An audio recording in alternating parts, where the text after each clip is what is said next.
So I think it's high time I called upon the services once again of Mr. Rob McLean. With pleasure, David, as usual.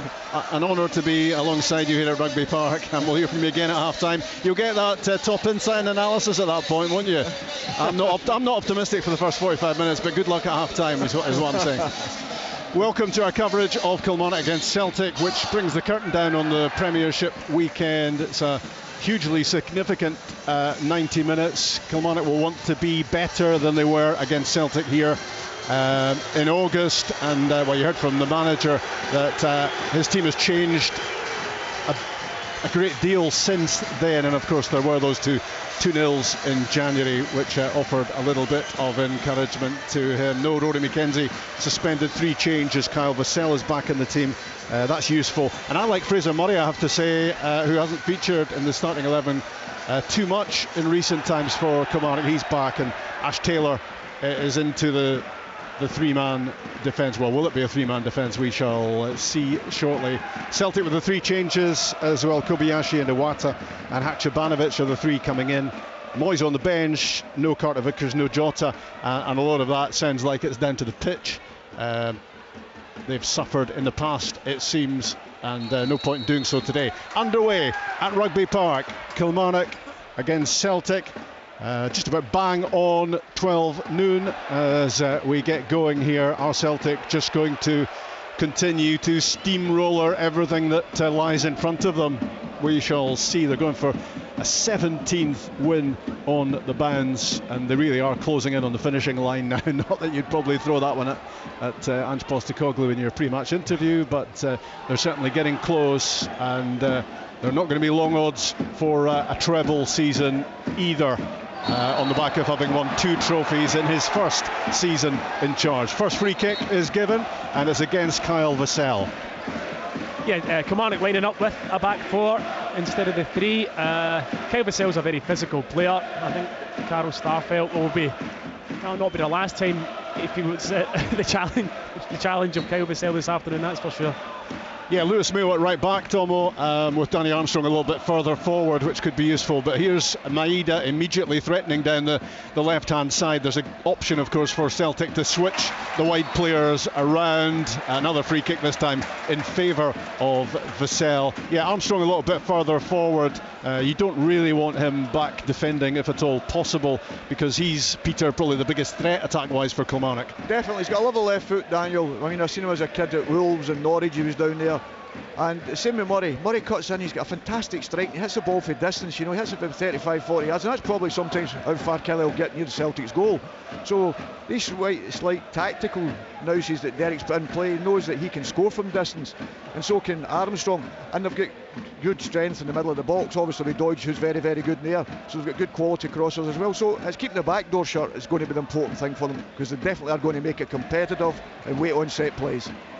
Clearance by Alistair Johnston, deflected on its way to Luke Chambers. Now Fraser Murray, who's operating down the left-hand side with Armstrong on the right.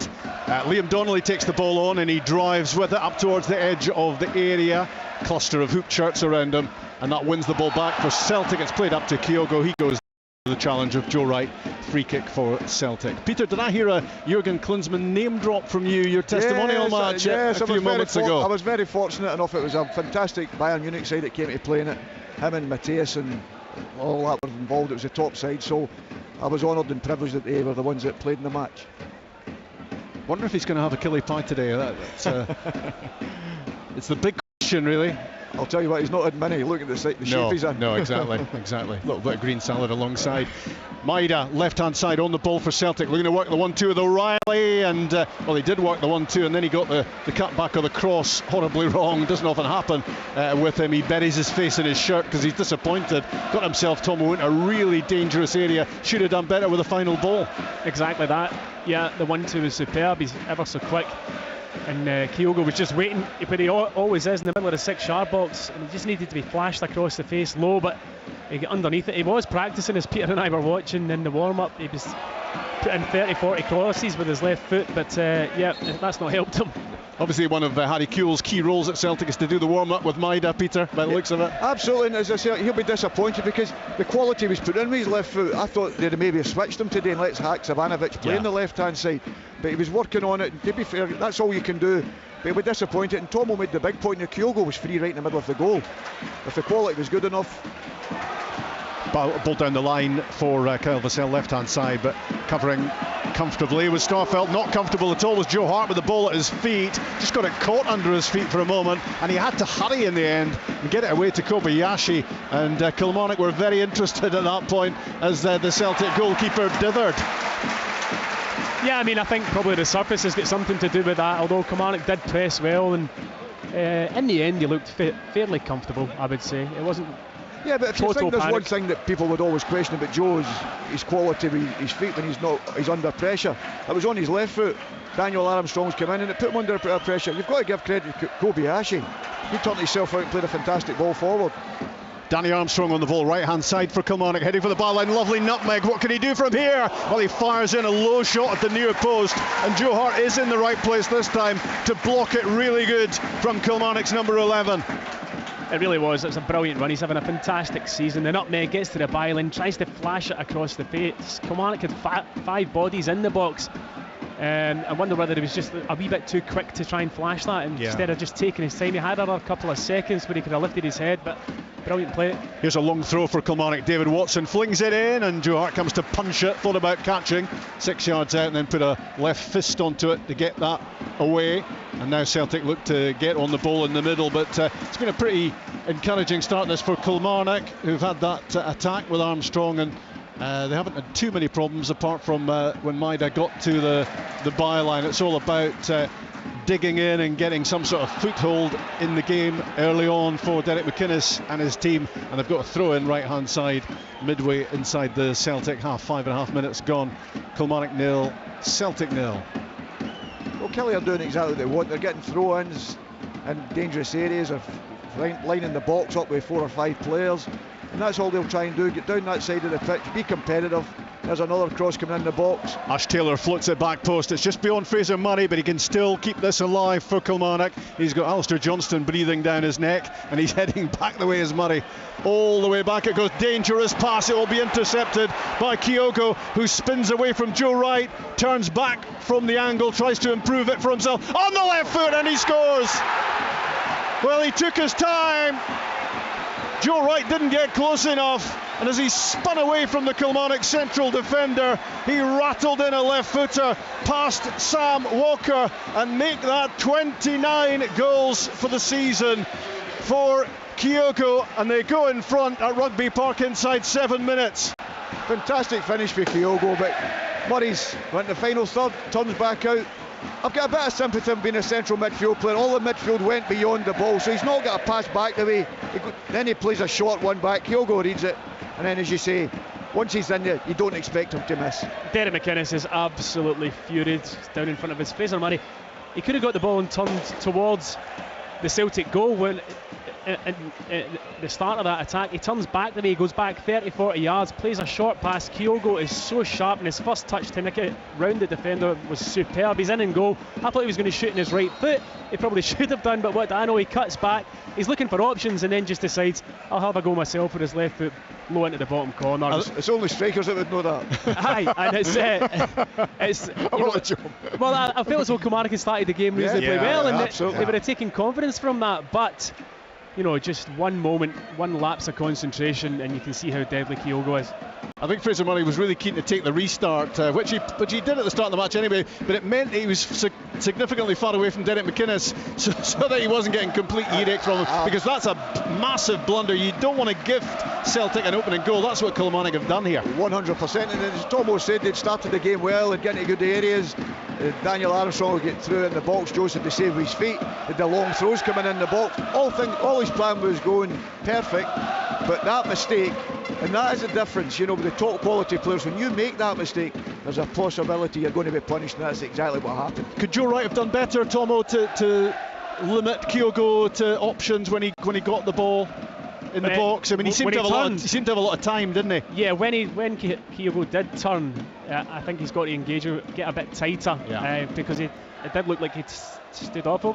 Taylor's cross into the box, flicked on by O'Reilly. Now Haksabanovic, right side of the box, feeds it back out. Johnston rolls it into the feet of O'Reilly. It's well won by Chambers for Kilmarnock, who gets it away, gets it out of harm's way. It's crucial now for the home team that they don't suffer any more damage early on. One is bad enough inside the opening minutes of the game. We've played less than 9 minutes and Celtic are ahead, and Kilmarnock have to limit Celtic now and not concede again. Otherwise this game could be gone in quick time, and how often does that happen when Celtic are in town? Here's Maeda on the byline again, threatening again against Lewis Mayo.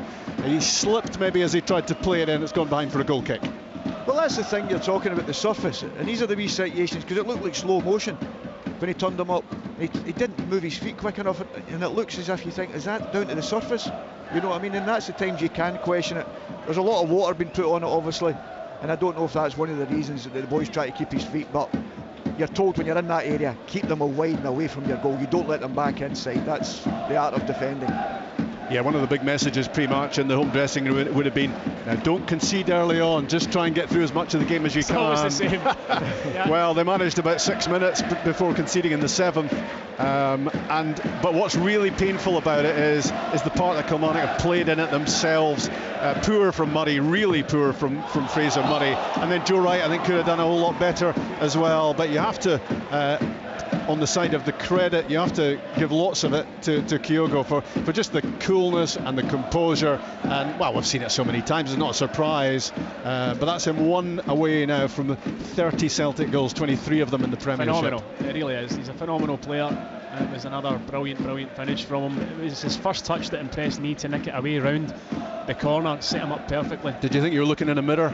No, I certainly did not, no. That's unusual, you're not looking in the mirror. Well, that's true actually, yeah. My touch would have gone out for That's a fair point, Peter. Akshibanovic runs into Chambers and the ball goes out for a Celtic throw-in. Well, Kilmarnock might not want to concede against Celtic. I've got an appetite to score more and score quickly and get this put to bed as soon as possible, and maybe then Klinsmann will get a look at off the bench.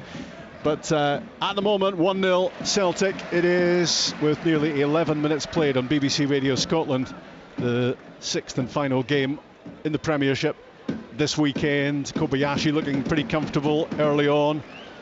Iwata to McGregor to O'Reilly, and his pass angled out right side. Haksabanovic, he rolls it in behind Murray for Johnston to cross the ball, back post, and there is goal number 2. It's as easy as that for Celtic. It's Dyson Maeda this time. Well, Kilmarnock have been torn apart here, and it's all very straightforward for Celtic. They're already taking another step towards another title. There are 2 goals up inside 12 minutes. Maeda this time. You talk about simplicity, you know, Haksabanovic pitches it all of a sudden you've got Johnson running by. Could Fraser Murray do a little bit more body contact? I didn't want to pick him out because of his mistake earlier, but yeah, he could do. And you're thinking to yourself, come on, you've got to be competitive when you're playing against anyone. But it's a great pick out when Johnson gets there, and as Maeda's done time and time again, getting into that back post, and thankfully he's got the finish on it this time, because he gets into the areas and maybe doesn't score as many chances he did, but it was very, very comfortable. And that's the thing that'll be disappointing, Derek. There was no contact in the build-up, and if you're playing against Celtic, you have to be competitive. 12 minutes, 2-0 down is the worst possible start, and yes, Fraser Murray is slightly to blame in letting Johnson get to the byline ahead of him, but the cross in is absolutely superb. He just stands it up. Maeda coming in at the back post with a simple header from only 3-4 yards out, and again Derek McInnes absolutely furious.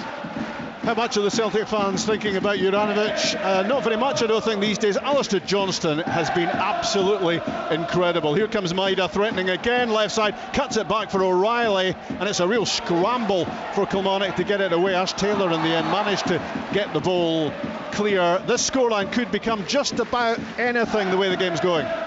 Listen, we keep talking about the manager and the demands the manager puts on them, but these players, the tempo they play on the football pitch, you've got to give them great credit. You've got to tip your hat to them. It's all right someone telling you, you've got to go in and produce it when you're across the white line, and every one of them seems to be champing at the bit, going pressing. Somebody loses the ball, you wouldn't even know because they've already won it back, because somebody else has won it back. And that the group, when they've not got the ball, how tight they are, how competitive they are. And I think people forget that at times, how competitive they are. They forget how good the side they are, but how competitive they are. Sam Walker launches the ball forward for Kilmarnock. Can they get a goal in the game? That would make all sorts of difference. It was Fraser Murray who was trying to get on the end of the second ball there inside the box. He's taken a knock. He's still down. Well, he's taken a knock in all sorts of ways because, like you, Tomo, I don't want to be pointing the finger at him, but it was a blatant error for goal number 1, and I think he was just not switched on enough for goal number 2, because Johnston got in behind him to the byline far too easily. Yeah, I would agree. I mean, the thing is, when you're playing against Celtic, and if you make mistakes, if you're not completely switched on, the slightest wee error, the slightest wee lapse in concentration gets punished. And that's what will be infuriating Derek McInnes. Both of those goals are avoidable. And he finds himself 12 minutes into the game, 2-0 down. The game, in my opinion, is over for Kilmarnock already. Yeah. It's so surprising, you know. I mean, as I say, because it started well, and you can see the way Derek's lined his side up to try and get the ball wide, as we say, and get crosses in or long throws and set plays. But to do all that, you've got to do the other basics well, and they've not done that well in that first 15 minutes. They've not just got anywhere near it in that respect. And Celtic have been the one that's played simple passes, forward passes, and put them under pressure constantly. It's a 2-0 lead that's been made in Japan. Kyogo with number 1, Maeda with number 2. 11th goal of the season for Daisen Maeda, and it's number 29 for Kyogo. And Celtic haven't really needed to break sweat in the opening minutes of the match to be in a really, really strong position.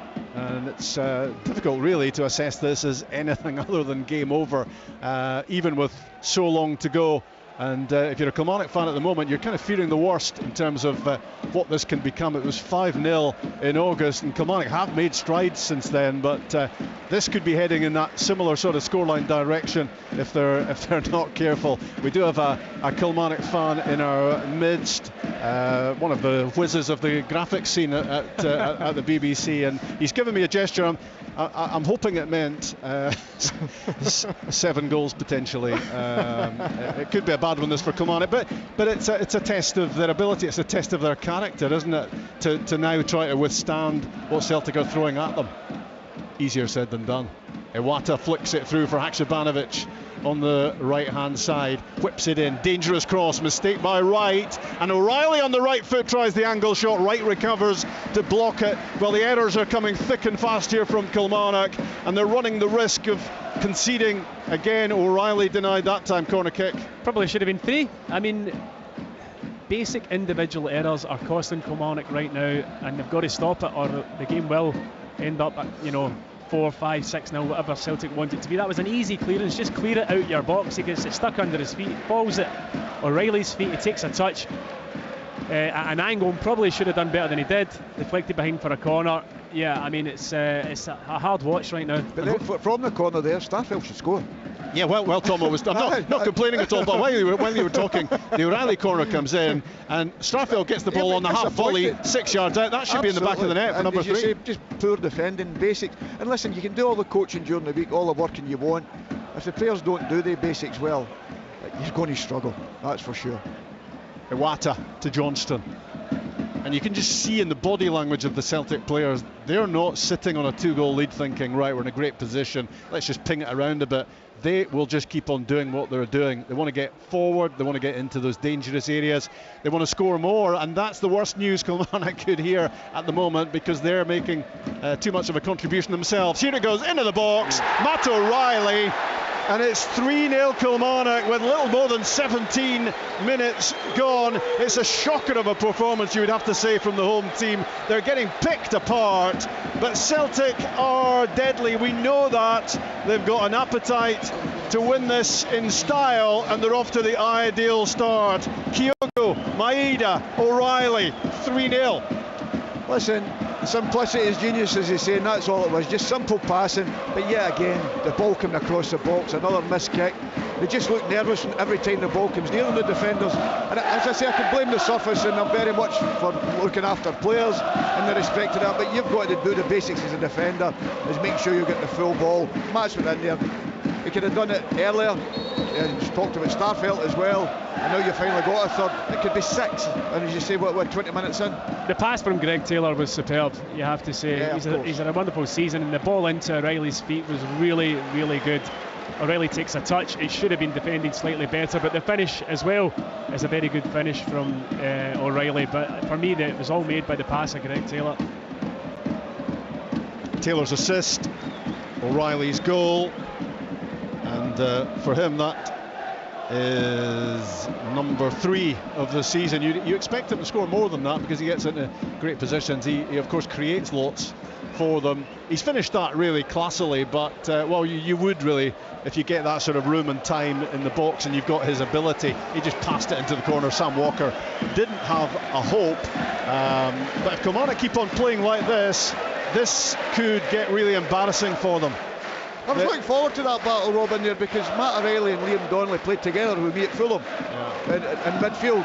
So I was looking to see how Matt would do that, because Liam's got more of that defensive strength and whatever, but Matt's just run off the back of him, you know, and get in the box, and he said that was Liam's strength. So they know each other well, but it's part of the game that Liam, as we say, we always, because he used to play at the back and whatever, and the game was always in front of him, but these small details as a midfield player, letting runners go, they're so important in games and the concentration levels. And as I say, Derek can do all the work in the training ground he wants, but it's a difficult afternoon if you don't get the players doing their jobs properly.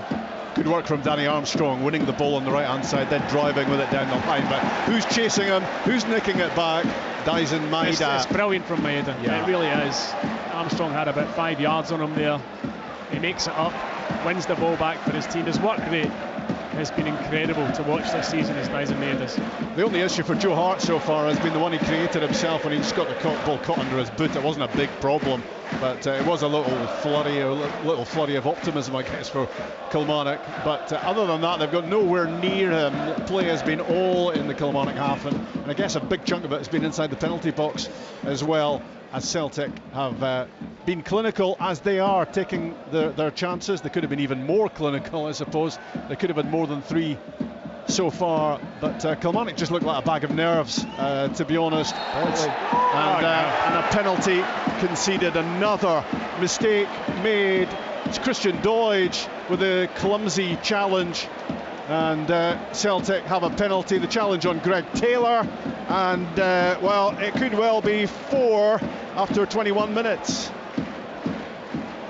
You know, the referee didn't even hesitate to point to the spot. From where we are, it's difficult to see. We don't have a monitor, but wasn't any great protest from Doidge either. Just a simple ball into the box. He takes his touch round the corner, does Greg Taylor, and Doidge half a second late into the back of him, and now Kyogo's got the opportunity to make it even worse. That's a typical striker's tackle.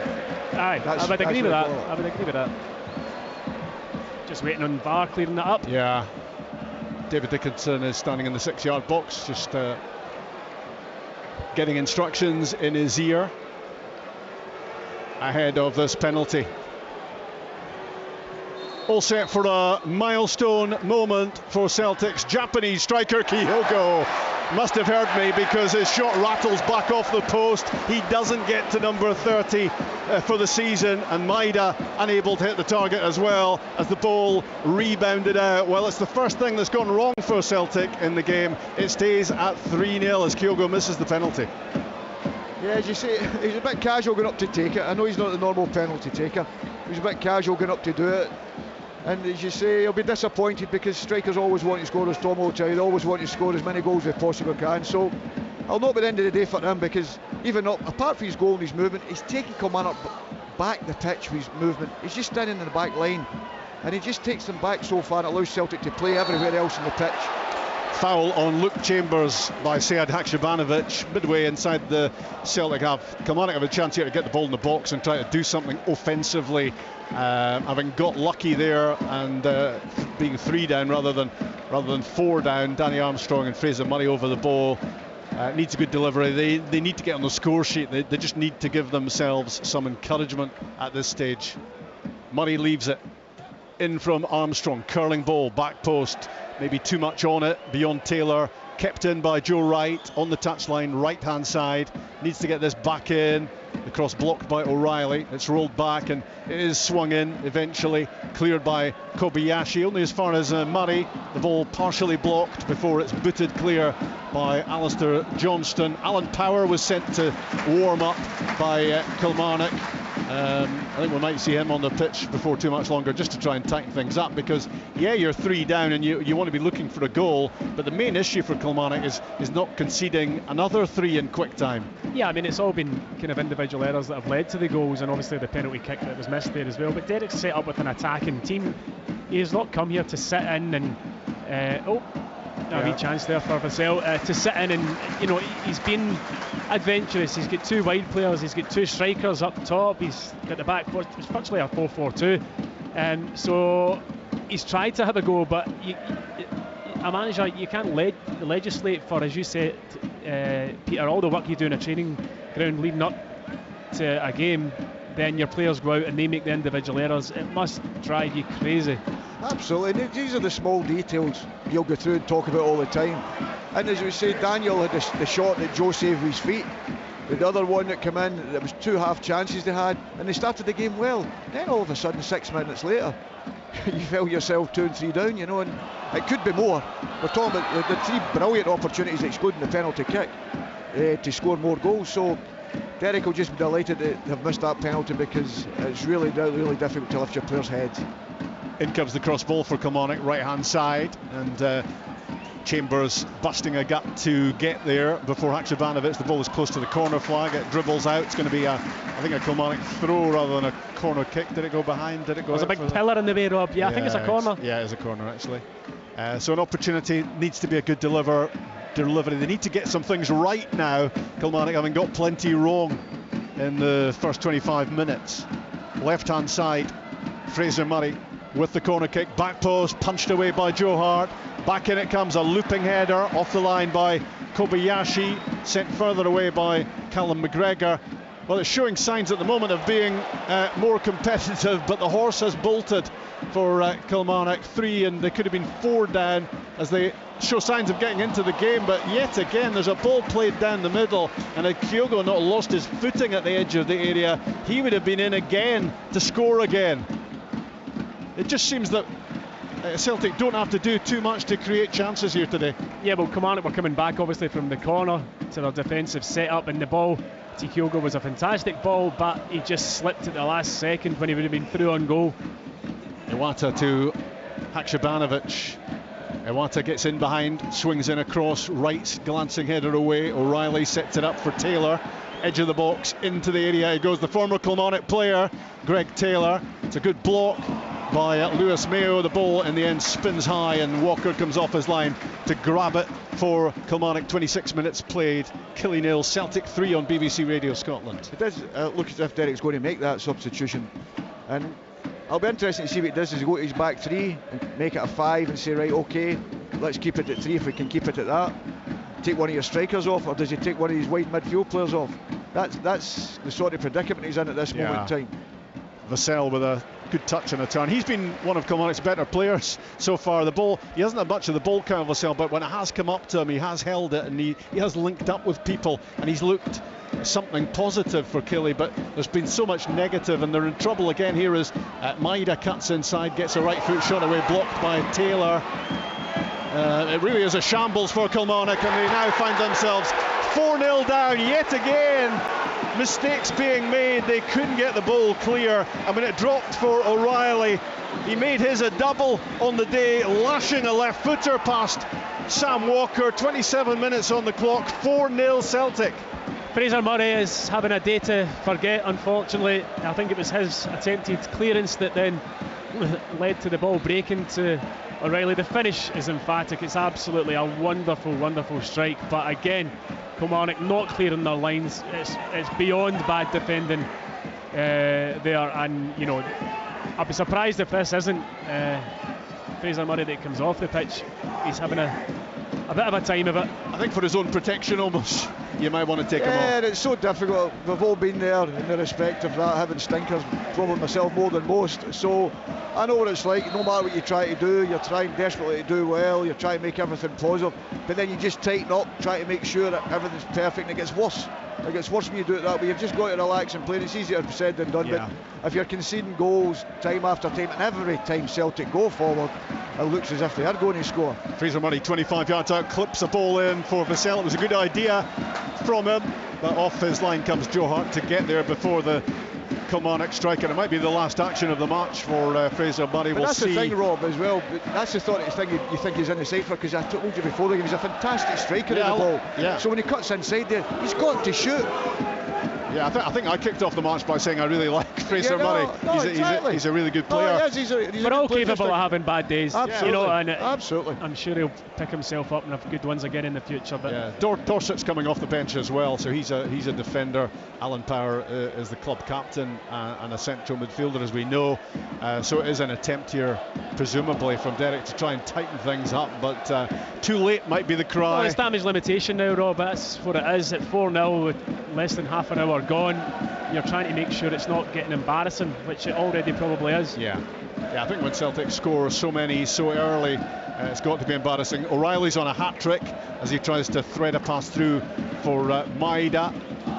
They're just able to do as they please in the game, Celtic. That's the most disappointing thing for Kilmarnock. And when you look at ways of describing the home team so far, you would have to say they've been a really soft touch, and they just haven't got close to Celtic. And pretty much every time the team in hoops has gone forward, they've got in behind, be it out wide or be it through the middle. They've been able to do whatever they fancy, and it's already a 4-goal lead.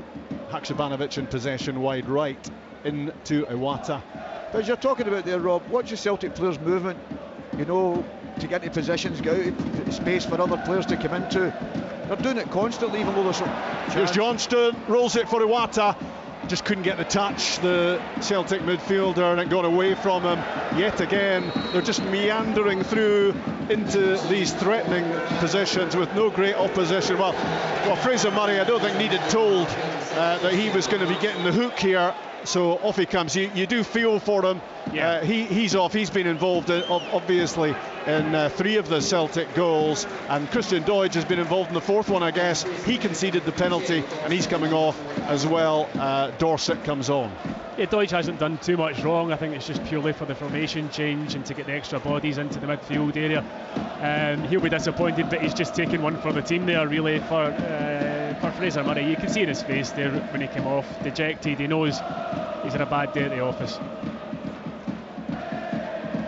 I guess if you're a Kilmarnock fan at this point, what you're worried about, you know the points have long gone here, and you maybe didn't expect any anyway. But what you don't want is ongoing damage done to the last 6 games of the season. Are you able to just put this one into bed, put it away, and say, well, actually it's Celtic, and Celtic can do this sort of thing, because you don't want this negativity lingering in terms of the way they've performed, Peter, so far? No, these boys will be hurting because they're professional footballers. They want to do well all the time. There's no getting away from that, and you feel for them in the respect to that. It's great being a Celtic supporter and a Celtic player, the way your team's playing, but the other boys, they'll be hurting, and this will last them for a long while. This maybe last them for their career, because you always remember, I remember we could beat 5-1 with Rangers. It still sits in the bottom of my stomach. You know, the next game we won 3-0 against Rangers, but it didn't make any difference because we'd lost that 5 and it hurt so much. And these boys, like young Murray, who's a very good player, and he just did, as you say, had a bad day at the office. But that can happen, and it's how he responds to that now, as you say, in the last 6 games, and that's going to be important for Derek, because that's the thing he has to focus on. This one, people say, what do you say to the players after it? Okay, you'll say a couple of things, but put it to bed as quickly as you can. Yeah, you've got to just get it out your head, and that'll be the focus for them. We'll get St Mirren next weekend, a massive game. Oh, I knew you were going to bring them into it.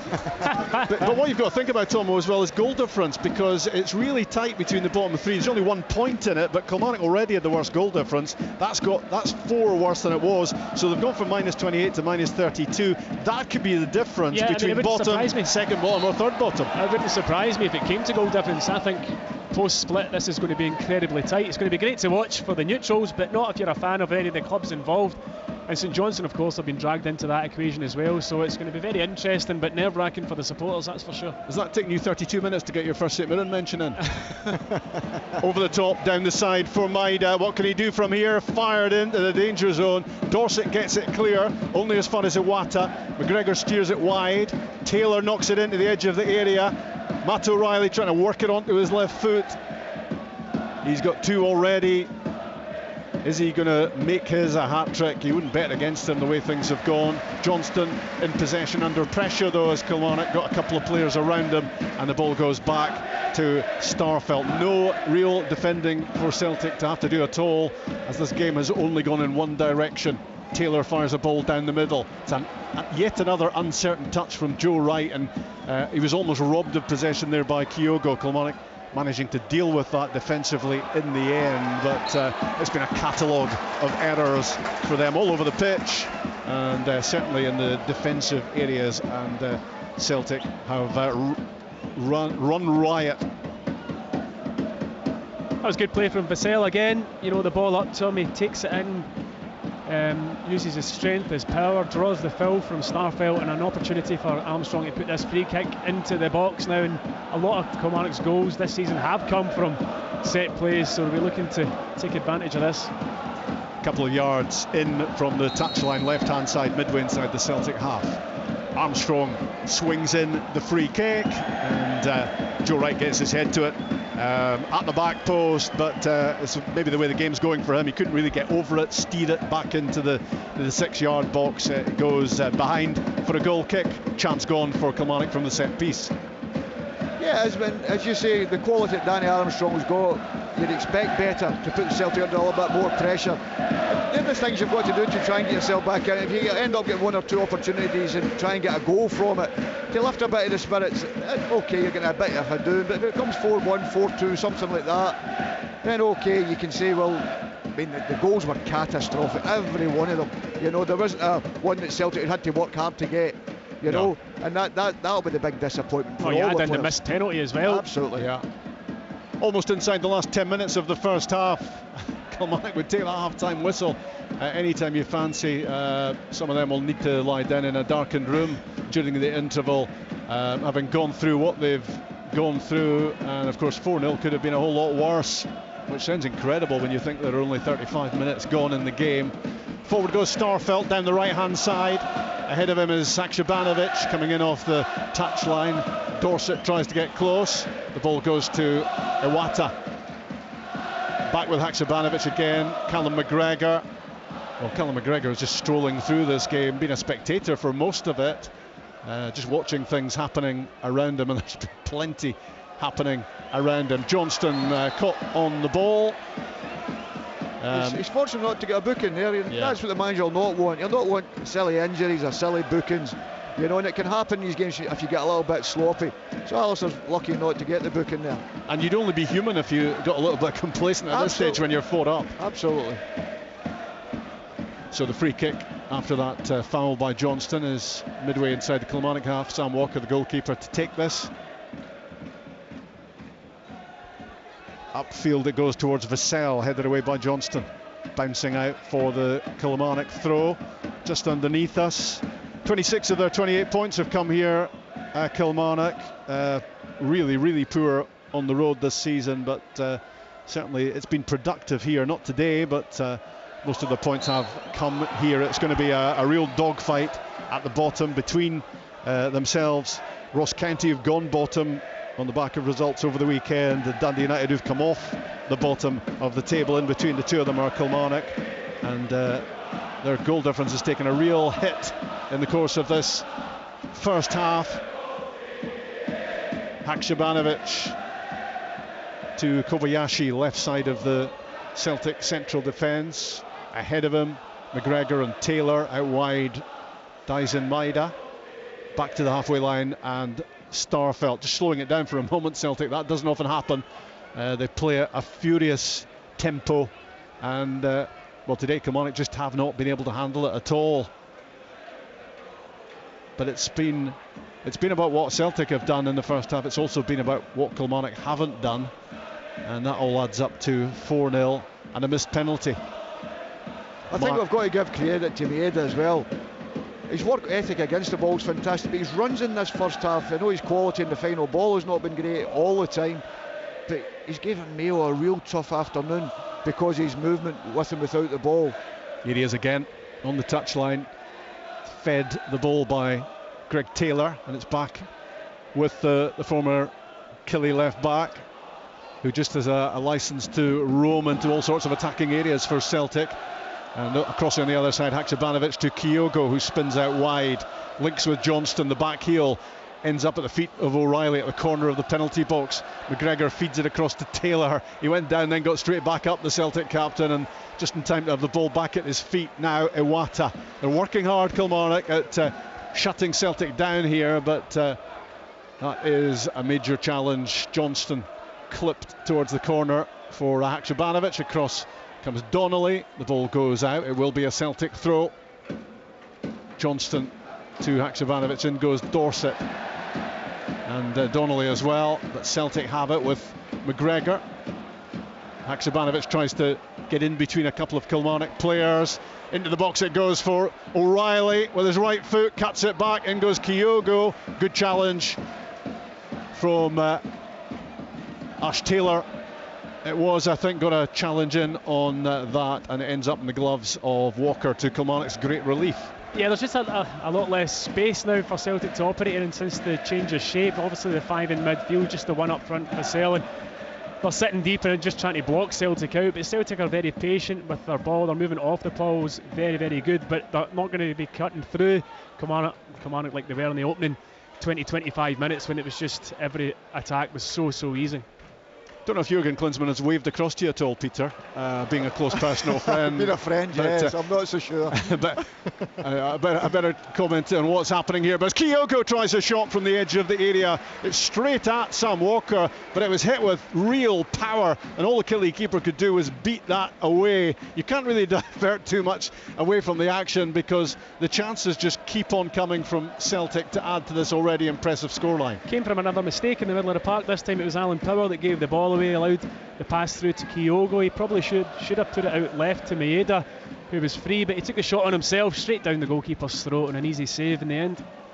Well, it's interesting watching. Defenders are not putting their body in the line to block the ball. Simple things, you say, make sure you get the first touch, make sure you don't let strikers turn. The Celtic are doing it constantly, and you think when you're forward, I say, well, I'll need to get a bit tighter, I'll need to move up the pitch a little bit. They're doing the exact opposite, and that happens when you go the goals obviously behind. They get deeper and deeper, which makes it difficult for the midfield to engage at any time. And to be fair, as Tomo said, Vassell, he's the only one really who's tried to carry them up the pitch. Look at Kyogo, look at that, 18-yard box, his own 18-yard box. That sums up Celtic. It does, it really does. There. Yeah, it really does. All the way back, Celtic's top goal scorer to the edge of the penalty box to get in that challenge, which robbed Kyle Vassell of the ball. And if he wanted to, he could just be strolling around regretting the penalty miss and wondering when the next chance is going to come along to make it 30 for the season. Well, the thing was, there was 2 other Celtic players already tracking Vassell's run, and you could easily have just said, right, I'll leave it up to them, but he tracked the run 50 yards and ended up winning the ball back. Phenomenal. As I said, that's when the manager doesn't need to say anything. He's getting that response for his players. His players expect it now. Nobody even patted him in the back and said well done, because it's an expectation now. You would say Celtic are cruising, but cruising is something they don't do. Absolutely. The work ethic is phenomenal, and they're not going to settle for 4 goals, that's for sure. Iwata with a ball down the middle, stopped by Donnelly. Looking a bit tighter in that area, Kilmarnock. They have to be tighter because they were so open for so much of this first half. Haksabanovic at the edge of the box, spins one way then the other. Dorset blocks the ball in the end, and it goes out for a throw in close to the corner flag.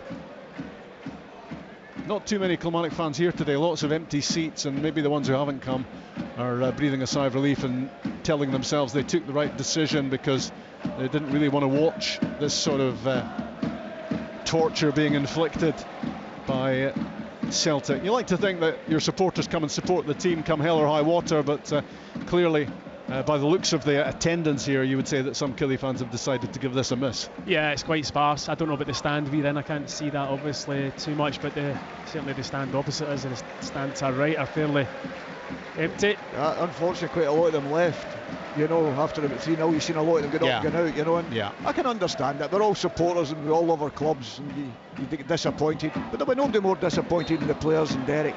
Let's not get away from that. They'll be embarrassed. Yeah, it's about pride, isn't it? Absolutely. Yeah. So they're embarrassed as well. They feel as if they're letting themselves down. They're not the first team this season that's taking a doing off Celtic. They won't be the last. So but I think you can cope with that, Tomo, if you've actually done all you can do in the game, and Celtic have been brilliant. Celtic haven't had to be brilliant here today. No, well, they have been brilliant. But Yeah, I know. But at the same time, Kilmarnock have gifted them their goals. You cannot give Celtic the opportunities that Kilmarnock have given them here this afternoon. You've got to make them work harder for their goals. Their goals have all been too easy.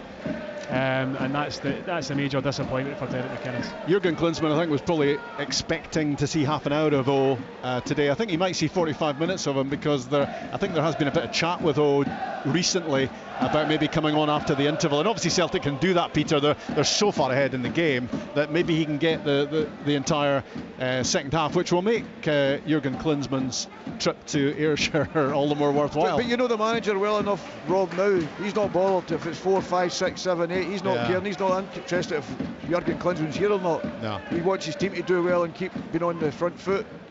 Very rarely does he make subs at half time, but I agree with what you're saying. Maybe it gives him an opportunity to do that, and I bet he was desperate to go on if he sees Kilmarnock defending like this. Could be all about the pie for Jurgen Klinsmann today. A chance to sample the Killie pie. He's the South Korean coach, and very positive in what he's had to say about the Celtic striker. But of course his opportunities have been limited because Celtic have got so much in those attacking areas, and you ain't going to be taking Kyogo out of the team anytime soon. Mistake by Callum McGregor. How often do you say that? Saved by Hart. It pops up for a second chance, and this time Liam Donnelly puts the ball in the back of the net. There's no great celebration from Kilmarnock. You wouldn't when you're 4 down, but right on half-time the home team get the goal back. It was all about persistence there. It was a mistake by McGregor. You feel like putting a brass plaque down at that point because they happen so seldom, but he was caught on the ball. Donnelly denied first time, but he didn't make a mistake second time. It's 4-1. Yes, it's very unusual for Callum, as you say. He's looked forward and he's turned back out. And to be fair to Liam Donnelly, I said that was a part of his game which has always been competitive, and he stole the ball. Joseph did a good save, and then all of a sudden he saves it, goes back to him, and gets another block in, but Liam never gave up and got the goal back, so gives him a wee bit. It's a collector's item, that. A mistake from Callum McGregor in his own box, just dithered on the ball too long. It was great pressing from Kilmarnock to win it back, and then obviously shot block, and third time lucky getting it in. That's a real boost for Kilmarnock going in at half time. At least it's not all going to be negative for them in there, and they can try and build on that. Well, it could have been 5-0, couldn't it? It could have been more, but it certainly could have been 5-0. It's now 4-1, and that just sounds a little bit better if you're clutching at straws. And it means that Kilmarnock are ending the first half in a positive fashion, and you wouldn't really have been saying that in recent times. Yeah, you just see the disappointment in Callum and the team's face, because Joe Hart obviously wants to keep a clean sheet, so all these wee things, and as I say, that's the standards they've set, so they'll be disappointed Celtic losing that goal. There is absolutely no getting away from that. Half time, and you can hear the booing not so much in the background as the foreground from the Kilmarnock fans who are still here, because some of them have departed. Some of them didn't bother to turn up in the first place, I guess, feeding the worst, and they were right. Ones who were here after 3 or 4-0 decided that probably enough was enough at that stage. We haven't spotted Jurgen Klinsmann here, the South Korea national team coach, but in fact I think he is down there in the director's box, and you can only imagine he's been watching here wondering how many he would score with the chances that Celtic have had. They have certainly helped themselves, the champions in waiting, to a bundle of goals in the first half. The scoreline could have been a whole lot worse for Kilmarnock than it is. They've made such a big contribution here, Derek McInnes' team, to their own downfall from very early on. Kyogo getting his 29th of the season, Maida getting number 11 of the campaign, for him a header at the back post. 2 goals for Matt O'Reilly, he's on a hat-trick of course, and well, it could have been 5 because Kyogo had a penalty chance after the clumsy challenge by Christian Doidge. It rattled back off the upright when he was heading of course for number 30, which would have been a big moment for him. All sorts of other opportunities that Celtic didn't take, and then right on half time, the one bright spot in the first half, and it's overshadowed by so many negatives for the home team. Liam Donnelly, at the third time of asking after a save and a couple of blocks, managed to get the ball past Joe Hart to give us half-time scoreline of Kilmarnock 1, Celtic 4. This is Sports Sound from BBC Radio Scotland. Join Des Clark and me, Amy Matthews, for Snookered. The podcast for everybody that shares our love of the game. Listen, he's taken snooker to a new level. He's an absolute genius. Nothing is off the table as we talk to referees, pundits, presenters and players from every era. A woman came up to me and said, "Could you sign my husband's spare prosthetic leg?" What? You'll hear from guests like Steve Davis, Hazel Irvine, Stephen Hendry and John Virgo. There's more to this game than potting balls, you know. And that's true. And there's updates from the World Championship. It smells the same, it looks the same, it feels the same, but yet every year it just throws up something completely different. Snookered. How good was that? Listen now on BBC Sounds. There we go, Stephen Thompson, Snookered, a wee trail for the podcast there. That pretty much describes the. I tell you what.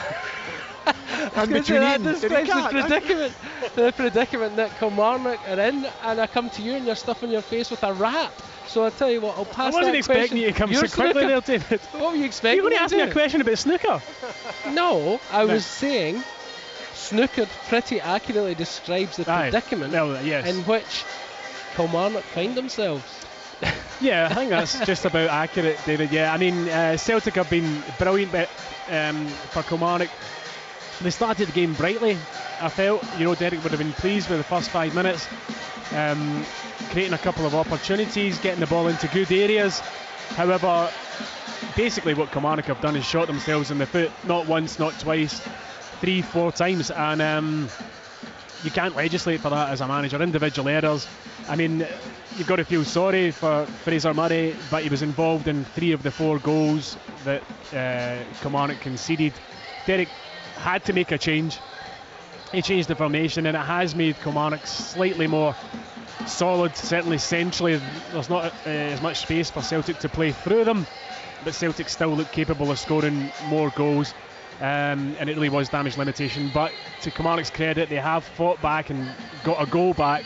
I don't see them in any way, shape or form coming back into the game in a serious way, but it's a positive for Derek to go in at half time and try and lift his players, which is a very difficult thing to do when you've taken such a beating as they have in that first half. Yeah, Peter, you guys were saying during commentary that Derek McInnes had set up in a fairly attacking formation. In retrospect, that looks like a mistake. Yeah, but you can't legislate for the defensive mistakes you make when they were basic errors. It's not as if Celtic had cut you open. It was giving the ball away cheaply, not matching your runner. When the ball comes across, miss kicking it. No matter how much coaching you do, you can't legislate for it. And that's why I'm saying we never lose a game in the blackboard. Never as a coach you've ever lost one there, and you expect your players to follow that. But doing the basics right is a must, especially when you're playing someone like Celtic. If you don't do these small details really, really, really well, because they've got better quality players, but the basics of defending and the basics of tracking runs, if you don't do all these things well, you'll end up what happened there. And it was sore to watch for them, Kilmarnock, actually, because it could have been 5 or 6, never mind the penalty kick. Starfelt's missed a good chance, O'Reilly's missed a good chance, and it was all for poor Kilmarnock defending. Yeah, Tomo, Fraser Murray was in an attacking position, and he played the ball back and played his colleagues into trouble, and things kind of just unravelled from there, because they had started brightly. Yeah. Armstrong pulled off a nice wee nutmeg early on, and you're thinking Kilmarnock are looking good, and then it just seemed to change in that moment. Yeah, it did, and he knows he's made the wrong decision. He probably should have turned the other way, tried to get across, and he turns back the way, starts heading towards his own goal. He's running out of options. He sees the pass to his centre half. He's short with it. On this surface, you've got to be so sure because it's sticky, it's slow. Keogh goes onto it like a flash and nicks the ball round. His first touch was exceptional to get round the defender. I actually felt as though he should have hit it with his right foot as he's bearing down in goal, but he chops back in, and then the defender didn't get close enough, Joe Wright. He stands off him, he's 1.5 meters away from him, and I thought Keogh would have looked for a pass inside. There was a couple of options arriving into the box, but just takes a shot on his own low into the box, and any kind of positivity that Kilmarnock had at that stage was gone, and they capitulated from that moment on. It was error after error after error, and Celtic, they smell blood and they just went after Killie, and at one stage it was looking like it could have been any score Celtic wanted it to be. The changes have helped, there's no doubt about that, but Kelly are now looking more solid, but the damage unfortunately is already done. The damage is done. Derek McInnes, I think at this point would be happy with not happy, but would settle for a 4-1 defeat, whereas Ange Postecoglou won't settle for a 4-1 win. The biggest disappointment for Ange will be the goal they conceded, and that's the standards they've set. You know, but it's very unlike Callum McGregor to make the error he did, take the extra touch. And it happens, and that's what we're talking about, players making the mistake, and it's that we're talking about Fraser Murray making the mistake for the first goal. Callum makes a mistake at 0-0, and that's the fine lines, you know what I mean? All of a sudden 3 and 4 it becomes highlighted then with young Fraser. Callum makes a mistake, and that's the thing Callum will be more disappointed. It's the thing that Ange will be more disappointed they've conceded a goal, because they want to keep clean sheets. They've set the standards, and it's the standards the players have set. So he'll be disappointed. It gives him an opportunity to use some other boys, because they talk about this surface quite a lot. So it'll give him an opportunity to do that, because he'll be really focused on the next period of games. That's what he'll be looking at as well now. So you maybe see O coming on at the start of the second half, guys like that, David Turnbull, who's not played a lot, and he maybe gain legs in these guys, and that'll be his big concentration now. Immediately after that first goal, Tomo, my thoughts were, against other clubs in the Premiership, you get away with that mistake, but Kyogo's so nimble, so alert, he just punished him. You could say that about every mistake, even the second goal, for the ball in for Maeda. You know, normally you might not have that, another team might not have that quality or cross coming in, or, you know, you could basically, against other teams, you make errors all the time in football, and against other teams in a division out with Rangers and Celtic, then you generally aren't going to get punished. You know, you might get away with it, but against Celtic, if you make errors more often than not, I mean, you only need to look at the Old Firm game last weekend with the 2 errors that Rangers made, and they're punished. That's the difference. So you can't give goals away cheaply, which is exactly what Kilmarnock have done. The second half now for them, do they go and try and get a second goal, or is it very much just damage limitation and try and keep a bit of respectability about the performance and the score in the second half, because there is so much to play for Kilmarnock in the games to come. This one's gone, but you know what they don't want is to have a kind of catastrophic afternoon where it really affects the players moving forward. If they can not concede in the second half, and then they can take positives from that second half and just say, right, okay, we had a shocker for 45 minutes, let's move on to the next game. I think that's the key for them now. Well, Celtic previously this season, Peter, have taken 9 off of Dundee United, 6 off of Hibs, so you know what they're capable of doing. Absolutely, and that's what you've got to be careful of. And Tomo's right, if you're Derek there now, there's not much you can do about the first. You'll mention obviously certain situations in the first half, but the biggest thing is what you say. Do you usually go in and say, well, let's try and win the second half? For me, Derek will be saying exactly what Tomo says there. Let's not concede. Let's try and make it defensively strong. When we got opportunities, set plays, let's make them better. And it'll be very difficult for Derek, because he'll be hurting at this moment in time. So that clarity in the manager has got to be there, because the players know you're hurting. You know that you're hurting for them as well. So you have to be clear in your message for them to make them feel a little bit better going out the second half, because it's a big 45, 46, 48 minutes, whatever it's going to be the second half. So they've got to try and come out of this with some pride, because that's really what you're playing for at this. And if you do that, there's a forgiveness that the manager will make up and say, well, everyone was a mistake. The way because he can't see the way they started. Because as we talked about, Daniel Armstrong had the shot that Joe saved. Joe had the punch away. So they had the best 2 opportunities earlier in the game. And then all of a sudden, one mistake. And I've got a bit of sympathy, as I said during the game, about Fraser. When Fraser turns back, the midfield is way beyond the game, so he's not got a pass into midfield, so he looks back again, he changes his direction and then passes it too far back, and players like Kyogo are watching for that, and that's the difference at the level when you're playing against someone else. Their strikers are in back to part defending, not with Celtic. They've got Kyogo sitting there thinking, go on, you pass it back to me, now I'm waiting that mistake. And that's exactly what happened, and that's why they get punished for the first goal. Interestingly, Tomo, when Derek McInnes changed the personnel and changed the shape, and Kilmarnock are more compact, almost Celtic have to try and carve a way through them, but you almost get the sense that they will find a way through, however many men you get behind the ball. It's what they play against every week usually. It's teams sitting in with, you know, 9 behind the ball, 10 behind the ball, and they've got to find a way to break through. But because their movement is so good off the ball, generally they do. But there's no doubt, you can see it has helped Kilmarnock just having that extra body and Alan Power in that central area. Celtic are not able to pierce through them as easily, but they will find ways, they will get opportunities in the second half, there's no doubt about that, because of the quality of players that they have, and they're very comfortable in tight areas. You know, generally when you're playing in a team's so deep and there's so many bodies, teams give the ball away because you're under pressure, and you get men on you constantly. Celtic thrive on that. They thrive on having people pressing them and being on top of them because they're so comfortable on the ball, and they've always got options off the ball that it doesn't really bother them. I think the big thing, David, when you're looking at it, how do you say against Celtic? You look at them at the back, you think they're always vulnerable because they've got they leave 2v2 or 2v1 at situations, but because there's so much pressure further up the pitch, they don't allow you to lift your head. So Kilmarnock can't even play the ball long because Celtic are putting them under pressure, stopping that. So Celtic will probably train with saying, right, okay, we'll fill the defensive third and let's go and try and break it down. I'm sure the manager will do coaching sessions like that. So they're used to that quality, playing against that quality to try and break it down. And the thing that Derek's caught out with, do I go with one up? So if I put the one up and we clear it long, the ball's coming straight back, so we're defending for 90 minutes. So I understand what his situation he set up. I can understand that 100%. And it's okay when you lose 4 people will always question it. But I can understand exactly what he done. Fraser Murray says he's got a good right foot on him, he can score from distance. It never worked out for him. Daniel Armstrong, lovely left foot. You've got Doidge, you've got Vassell, 2 strikers who like the balls coming in the box. So you would say Derek's tactic in that respect was correct. But it doesn't legislate for the mistakes you make.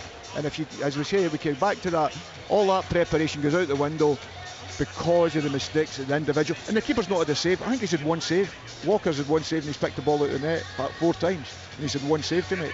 I know Celtic could have scored more, but he's had 1 save in the full game. Yeah, and that 4 goals conceded, Tomo, I mean, that doesn't do their goal difference any good whatsoever. You look at the league table, they're a point off bottom with having conceded the greatest amount of goals this season. It's alarming for them, isn't it? Yeah, and they've also scored the fewest goals, so you know it doesn't make great reading for Kilmarnock at all, and it's going to be so tight. I said that during the commentary that these post-split games are going to be good to watch from our point of view, but if you're a supporter of the clubs that are involved, it's going to be hell.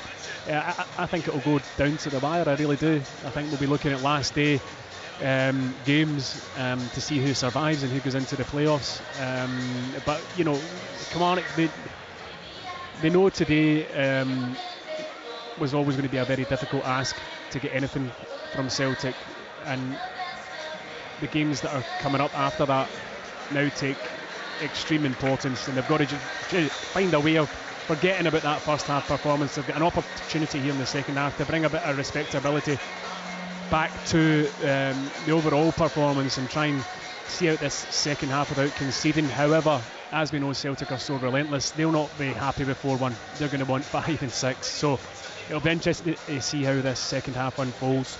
Yeah, your thoughts for the second half, Peter, before I hand back over to Rob? Well, I just think Celtic will be more of the same. Kilmarnock are obviously the one that's got to be tighter and more competitive. I think that's the biggest thing, Derek, is that competitive edge.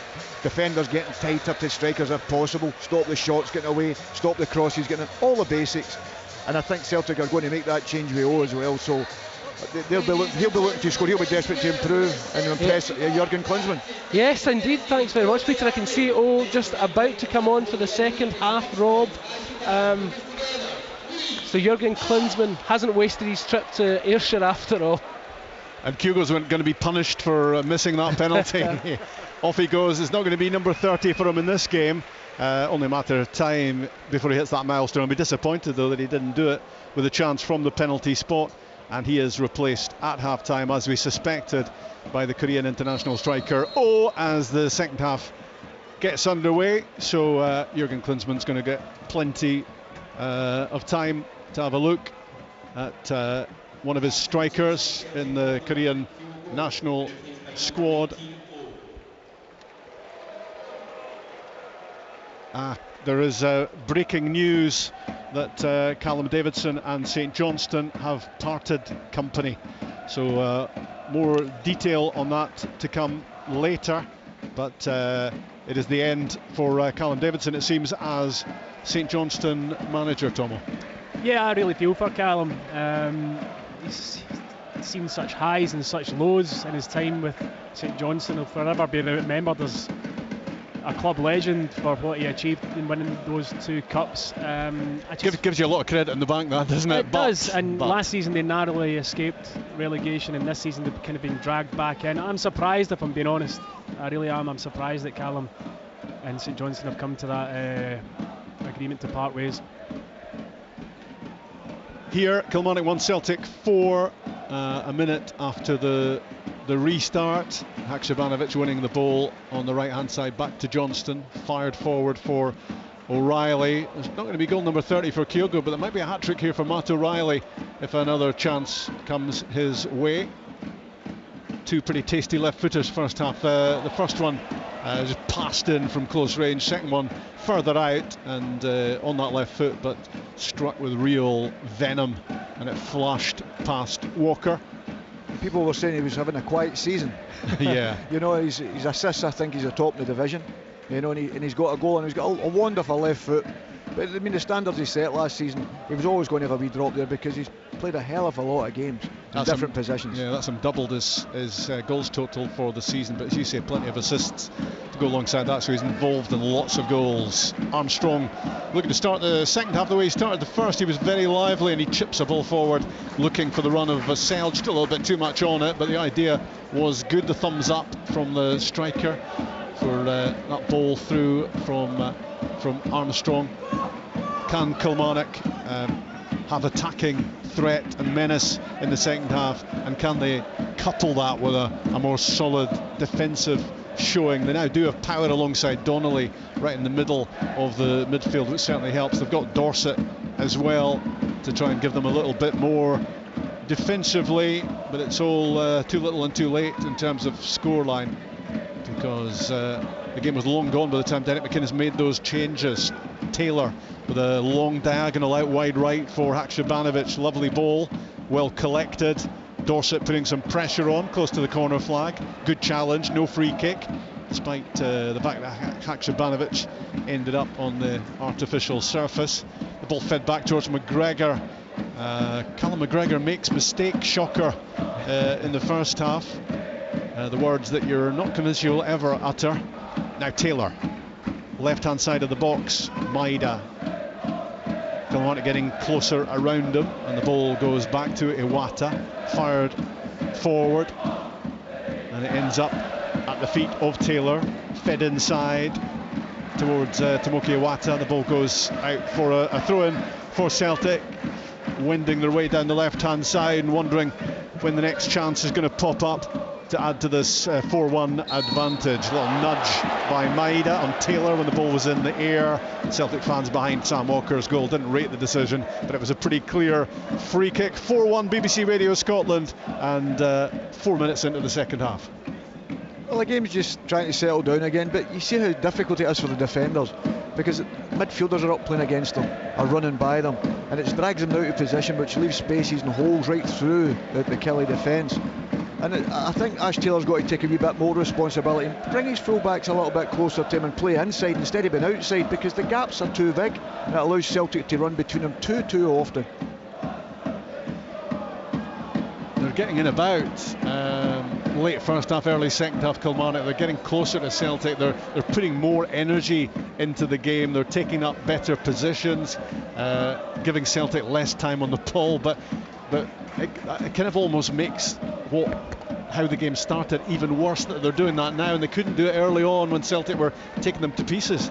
Yeah, I mean, there's two ways to set up. You either set up like Derek did with a fairly adventurous setup, which I think he was right to do. You know, you're as well having a go, or you sit in and try and make it difficult for Celtic. Either way, generally you lose the game anyway. So they've now reverted to a kind of more defensive shape, if you like, and they really are harassing Celtic and trying not to give them space and time in the ball. It was the complete opposite in that first half spell for 25 minutes when Celtic basically just tore them apart.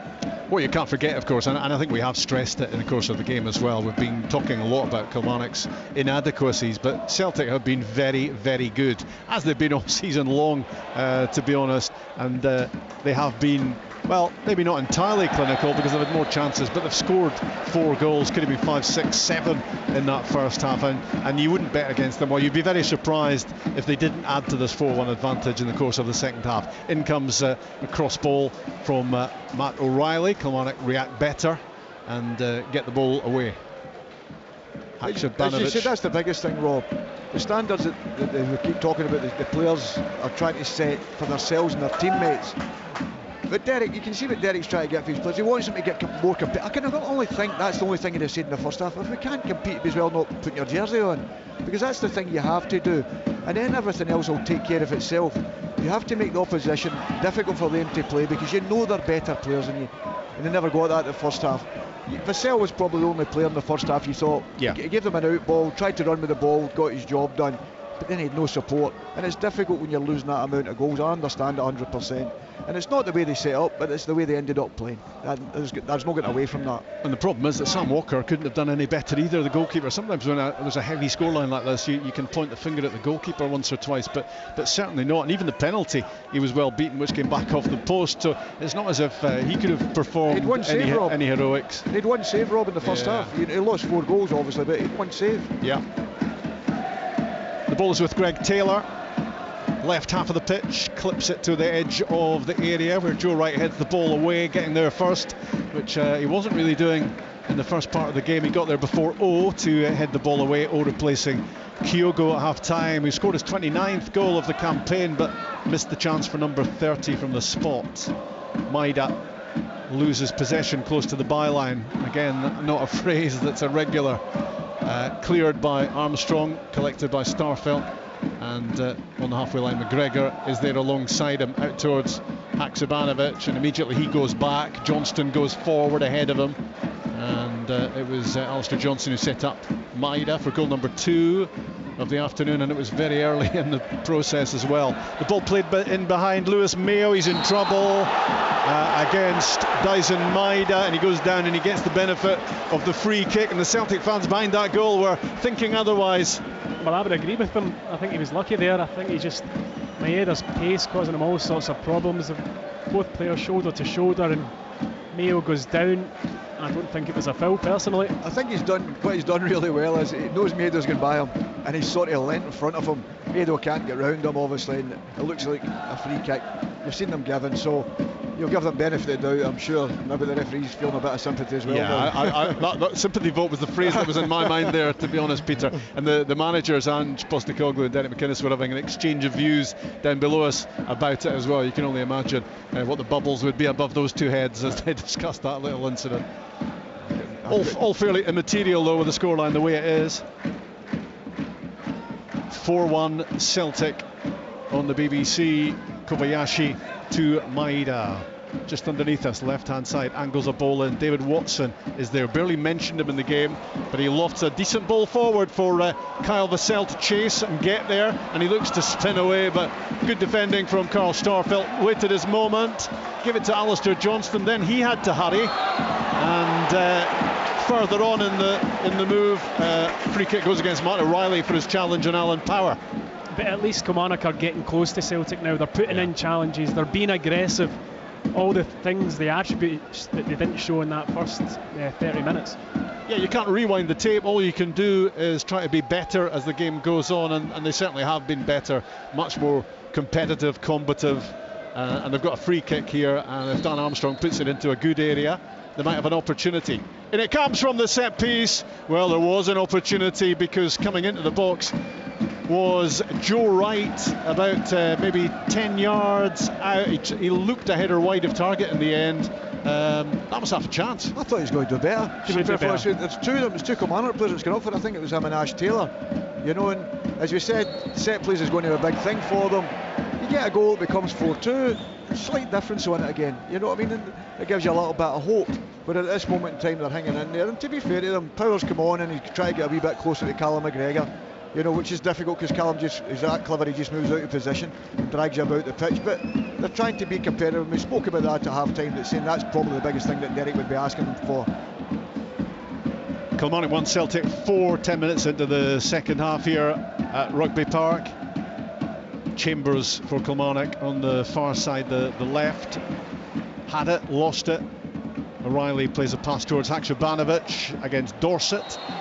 And free kick against the Celtic winger for the challenge on the Kilmarnock substitute. I think he just clipped his heels as the ball was running through. Obviously the Celtic fans aren't quite in agreement, but I think it probably just clipped his heels. The referee getting that one right. The Celtic fans with not really too much to concern themselves about this Sunday afternoon, Sunday lunchtime. Yeah, but they're competitive, Rob. They don't want you to be giving them free kicks if it's not against them. I know. You know what I mean? And players are the same. You know, you want to make sure that, okay, we don't want Kilmarnock, we don't want the players to be embarrassed, of course, we understand that, but you've got to do your job. I mentioned David Watson of Kilmarnock there. He's just not long turned 18 and getting a fair bit of first team exposure at the moment and a fair bit of interest in him as a player, Tomo, as well. Yeah, he's a very impressive young player coming up, bursting onto the scene, and clearly Derek thinks very highly of him as well, putting him into the middle of the park in this team. But yeah, it's a tough afternoon for him and for the rest of his teammates. Long throw into the box, headed away by Starfelt. Back it comes to Dorset, another up and under.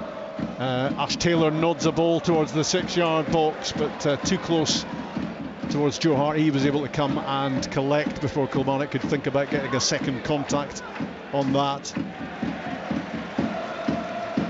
It's incredible, Rob. You're talking about Joe Hart. Now we're in the final third. We made a 10 off for the opposite side of the pitch and just made a run, and Joe just played the ball diagonally, chased it right down and gets a throw in the final third.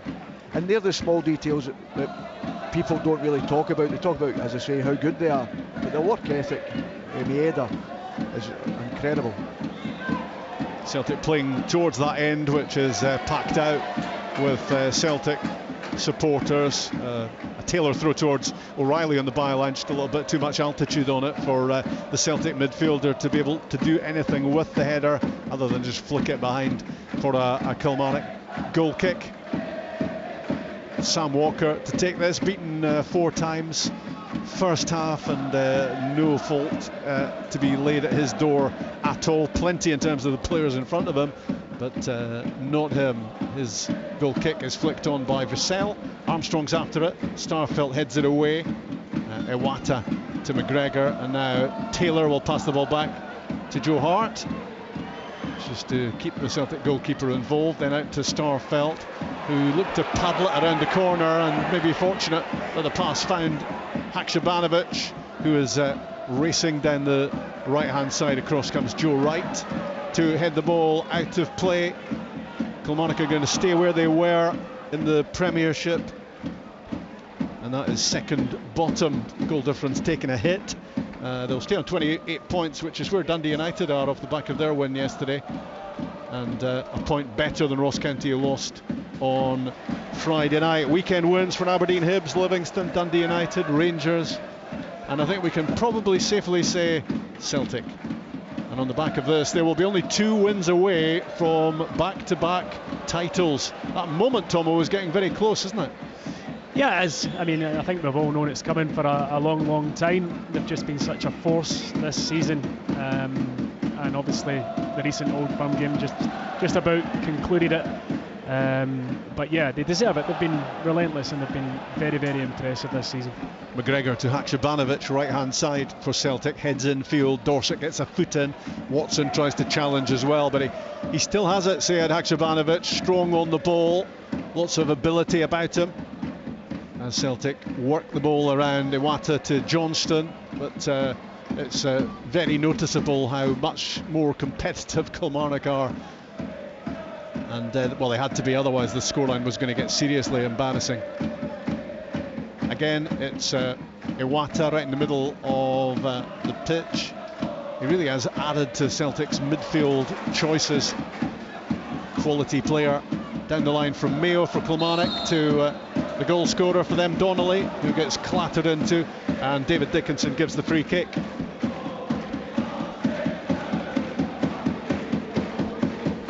10 yards inside the Celtic half. Dan Armstrong will take it. Taylor and Wright and Dorset all getting forward. Mayo as well, alongside Vassell. Can Kilmarnock get something out of this? Can they get it back to 4-2? Armstrong's left foot from the right side, lots of height on it towards the back post. A header looped back into the box, but it lacked conviction really, and Joe Wright was able to just wander off the goal line and pluck that out of the air. There's too many of the players watched it. It was a good header back across really, but you know, Tom, on that you'd be saying that I'm surmising you'd be getting in and smashing the keeper there. If the ball's coming back in, like, you're letting him know he's there, even though you're getting beat 4-1, whatever. You're letting them know that that ball comes back in, you're going to be first, or you're going for it anyway, but you can't just pick it up like that. As soon as it goes over your head, you know you're making your way into the middle of the goal. Oh, absolutely. It's about showing hunger, isn't it, and desire, and there wasn't much of that going on there. And that's the wee sort of things that will lift the supporters if you do something like that. And I don't mean to injure the goalkeeper in any shape, but you've got to show them that, hey, I want to score a goal. You've got to hurt to score. And the thing is, there was lots of air on the ball, and you knew that I think it was Joe Wright, wasn't it, at the back, but you know he's going to win it, so you've got to be moving, looking to get the second ball there. Absolutely, the ball's travelled 50 yards. Yeah. Celtic have just lost a wee bit of their rhythm, you know. They were so impressive in that first half, but just in the second half they're not controlling the ball quite as much as they did. A lot of that is down to how Kilmarnock are playing in this second half and harrying them and stopping them and being in their faces, but they're not really carrying much threat at the minute, are Celtic. How keen is O to get a goal in front of his national team boss? He will be. I don't think he's touched the ball yet, right enough. He's pulling his hair out up there because they keep knocking the ball square at each other and keeping possession. Yeah. He's going long, he's going short, he can't get the ball. But I'll tell you what, if the ball does get forward and getting about them, they'll know they're in a game, the two centre halves, because that's the one thing he's got. He's got a real competitive edge to him. You know, he wants to score goals, and that's what I'm saying. I can imagine that ball we're talking about, the free kick for Kilmarnock there. If that had dropped in the opposition box, I'm sure O would have been smashing Big Walker in the goals, you know what I mean? So, and that's the difference, and sometimes that's the fine line of the top quality players. We're in the 63rd minute at Rugby Park with BBC Radio Scotland. The Kilmarnock 1, Celtic 4. A result that might not have been in any doubt with lots of people going into the game, certainly not once the game unfolded, and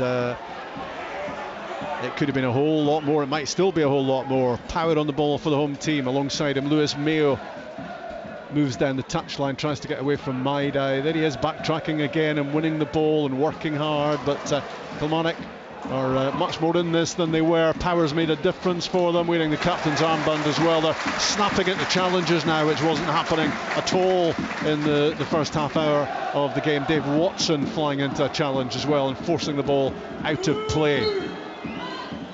Taylor's throw towards O. Ash Taylor right in behind him. Rolled back by Donnelly to Power, now with Mayo. Clipped forward, the ball just gets away from Watson, and Greg Taylor can let it run behind for the goal kick. Used to be Greg Taylor's stomping ground. This, of course, worked with Stevie Clark when he was the manager here, and he's made pretty spectacular progress. He's been a top player, Peter, this season, hasn't he, Greg Taylor? Yeah, he's been fantastic. I was fortunate enough to work in a Toulon tournament with Greg, with Scotland under 20s, and he was excellent. He's got a fantastic attitude to his games. He got a bit of criticism at the start, and I thought he's been excellent. The position he plays is completely different for full-backs now, because you're playing as a midfield player more than a full-back. But his defensive qualities have got better. He's going forward, he's a goal threat. His quality in possession of the ball is excellent. But first and foremost, he's become a very, very good defender. And I think that's very important for this level he's at now when he's playing in Champions League and whatever. I wonder what part of his game you would describe as being defensive, Greg Taylor, because he spends so much time in the attacking areas as almost an inside forward, if you were to use the old parlance. Yes. Across the ball goes to Haksabanovic. Sprinting alongside him was Johnston, making himself available. Awata fires the ball into the feet of Maida, takes a touch and a turn, and it just gets away from him, otherwise it might have been 5-1. Yeah, it was actually a really nice turn. We managed to kind of swivel on the ball, but it just drifted away from him through to the goalkeeper. But Celtic, they're not asking questions in this second half from an attacking point of view. I suppose maybe they don't have to, knowing they're 4-1 up. The ball launched downfield and headed away by Kobayashi, who hasn't had too much to stress him in the game. McGregor, Iwata, forward for Haksabanovic, threaded through towards O, but Taylor there first. There's a whole different look about Kilmarnock in this second half, and they're going to be desperately wishing, as they look back on this, that they could have produced this sort of performance early on to stop Celtic, or to try to stop Celtic. It's not always possible. Haksabanovic on the left-hand side. O'Reilly clips in a tempting cross, and Oak came flying in, and in the end it just flashes across goal. Sam Walker lets it go, and it's gone behind for the goal kick. Fantastic ball in from Matt O'Reilly. You know, and to be fair to O, he couldn't get across the front post because the defender was there, but he's got between them, and he's lunged himself into it, and the ball was just in front of him. But a great ball in from Matt O'Reilly, and great play with the striker, because I think it's always important strikers get between the sticks. You know, you either front, middle or back, they always used to say, and he always seems to be there when the ball goes wide. A hat-trick of changes coming up for Celtic. I think David Turnbull's going to be coming on, Aaron Moy's going to be coming on, and Rocco Vata as well seem to be the three who are getting ready down there.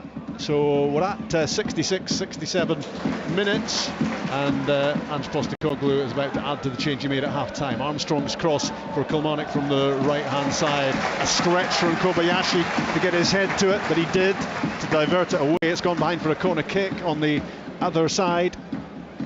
That's the situation they've been wanting, wasn't it? When Doidge and that were all playing. Yeah, at the start of the game, yeah. Absolutely. I mean, it was a really nice ball in. Good defending in the end from Kobayashi to get it away. But another set play, and as I said earlier, Kilmarnock very dangerous from set plays. Corner kick left-hand side for the home team, 4-1 down. Armstrong plays it in, outswinger, and coming out from close in on goal was Kyle Vassell. It's always difficult in those circumstances to get a header on target, and it's gone over the top. Goal kick, Celtic, and they can make these changes now. We'll find out who's coming off. Callum McGregor is going to be giving way. Aaron Moy will move into that position. He's getting subbed because he made one mistake. Yeah, exactly. Well, he did take unforgivable. He took a wee knock on his shoulder when he made that mistake, and I'm just wondering whether or not Ange Postecoglou is just making sure there's absolutely no risk. Do you think that'll affect the Player of the Year vote, Peter, that mistake first half? Well, it shows you the standards of the manager. One mistake, you're off. I'd be amazed if Kyogo didn't get it with the goals he scored, but there's so many players that play for Celtic that could be in the running. Well, Matt O'Reilly's going to be distraught because there's going to be no hat-trick for him. He comes off at this stage. Moy and Turnbull into the midfield, McGregor and O'Reilly off, and Dyson Maida is off as well. I wonder if he's just going to keep on doing shuttle runs down there because he's actually not going to play the whole game, because those batteries continue to work well for him. Rocco Vata gets another little glimpse of top team action. Rudy Vata's boy, Peter, of course. Delighted for him, because Rudy was a fantastic professional, smashing boy. So I'm delighted his kid's getting an opportunity, you know. So I've heard a lot of good things about him. I've only seen him once or twice.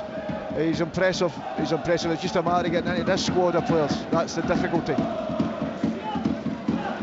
Nearly 69 minutes played at Rugby Park. Kilmarnock 1, Celtic 4. The scoreline as it was at half-time. Killie have got a throw in here. Watson with the long throw aimed at the near post. Aaron Moy got his head to it.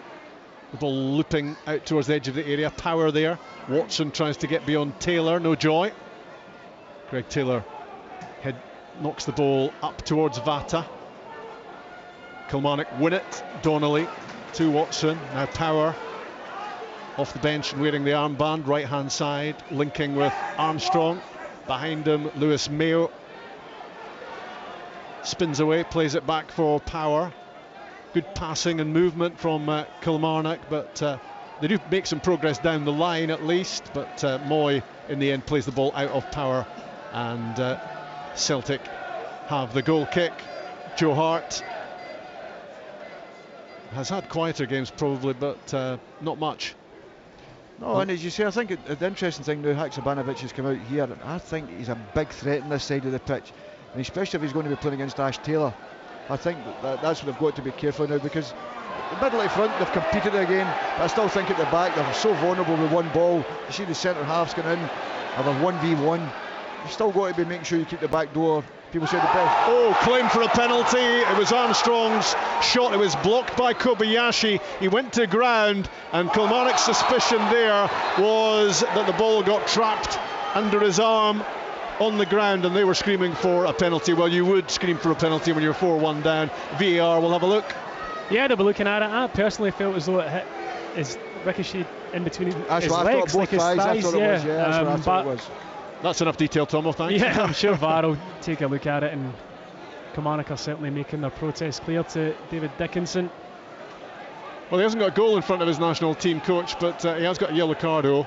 For, it was harsh. I mean, it was high foot, wasn't it? I mean, the ball bounces up, and he's just trying to hook it on, and the defender comes in. You know, it was high feet, but I think the yellow's a bit harsh. Yeah, I think David Dickinson's just getting a bit bored. He wants something to do. Saying, if you think of the boy, was it Johan that got sent off against Celtic, and he was about 2 feet off the ground, his foot, and it was a second yellow card, wasn't it? And he got a red card for it, which was ridiculous against Carter Vickers. Yeah, I remember it. Yeah. Which was ridiculous, because what do you do? You've still got to go for the ball. You know, this one was. Nowadays, players just go. I mean, you can see Liam Donnelly never made a meal of it. I know was obviously very disappointed that he'd obviously kicked someone. Yeah, Alan Power tried to take the free kick quickly there, and David Dickinson stuck a finger in his ear, which either meant he was about to strike into a folk song, or VAR was still deliberating over that penalty shout. Well, plenty long, as you know, Peter. Well, he's decided it isn't a penalty. It's not going to be a penalty for Kilmarnock. It is going to be a free kick, 10 yards inside the Celtic half. Power thought about taking it short. Instead, he plays it out wide side in the box, and Joe Wright powers a header down towards Ash Taylor, who was close to getting a second touch on that, but it bounces through in the end to Hart, who lobs the ball out pretty casually to Greg Taylor, and Taylor was just a little bit concerned that Armstrong might get there, so he just hammers it downfield, and it's now in the gloves of Walker. But yeah, again, Rob, they won the header. The 4 boys that was in the middle of the box never even ran in the box for the ball coming back across. It's quite incredible, actually. Armstrong gets away from Taylor. Great ball in! What a save from Joe Hart to deny Kilmarnock another goal in the game. It was Luke Chambers who was coming in off the left-hand side with a diving header, looking to get his first goal for Kilmarnock. Joe Hart had other ideas, top stop. He should have scored. He should have scored. The quality of the ball in from Daniel Armstrong is of the highest order. Straight in his head. He's fought 6 yards out. He must score, but you've got to credit Celtic's goalkeeper Joe Hart. It's a fantastic block, save from very close range, but should have been another goal for Kelly there. Meantime, free kick Kilmarnock right on the touchline, left-hand side. Can they get another goal back? They've had their opportunities. In comes the set piece from Armstrong. Well, he's absolutely boomed that beyond everyone. Joe Wright gave it his best shot, but he wasn't going to keep that in. Too much on it from Armstrong. A wasted opportunity for Killie, but a big chance there for the youngster Chambers, and you have to hand lots of credit there to Joe Hart, because we were just speaking about how little he's had to do in the game, and it's the sign of a top goalkeeper where you suddenly up your levels of performance to pull off a save like that, Peter. Well, when you talk about top quality goalkeepers playing at the highest level, that's what they have to do, because sometimes they don't get worked a lot, but it's the concentration levels they have is phenomenal, and Joe's did a brilliant save there. I think it's a big miss, but you've got to give the credit to the goalkeeper. But yet again, we talked about the set plays, so you talk about the 2 they never went in for, and another cross in the box, and they've all caused Celtic a problem, but they don't seem hungry enough to score. And you talk about them being the low scores in the division. Watching this, you can see the reason why. Are they maybe, is another factor maybe that they're just completely shot to pieces, Tomo, in terms of the things you would do normally in a game when you've suffered like this? That has an impact as well? Yeah, possibly, but I mean, I do think they'll take a lot of positives from this second half performance. I think it's been much improved, certainly from the first. Couldn't have been much worse, to be honest, but they have made it very competitive against Celtic, really limited Celtic in this second half to creating anything, and they've managed to fashion a couple of opportunities for themselves as well. Kobayashi to Taylor doesn't stick for Celtic, who've dropped out of their rhythm, as Tomo said, and when you do that, it's difficult to get it back, isn't it? It can be difficult to get it back. And to be fair, I think you've got to give Power a wee pat in the back, because he's come on and he's tried to be competitive, and I think that sparked his teammates round about him. young Watson and that's went after the ball, Daniel Armstrong going after the ball. They're all getting closer to it, which we were talking about. That's what they should need to do in the first half. But if you don't defend right, it gives you the problems. You start to make the game bigger and longer, and then the good players just take over, and that's exactly what happened with Celtic. But the second half, as we spoke about at half time, Derek was hoping it's going to stay 0-0, and if they can win the game 1-0 the second half, he'd be absolutely delighted. The ball down the side for Vata. Great ball in, and had the chance at the near post to make it number 5, and it skims the net, but it's the side net as it whistles wide of target. It was the first real opportunity for Celtic in this second half. It's a fantastic ball in from Vata down in the right hand side. Really good ball in. His movement's good. He gets it there ahead of the defender. For me, he's going to hit the target. He should be scoring in front of Jürgen Klinsmann.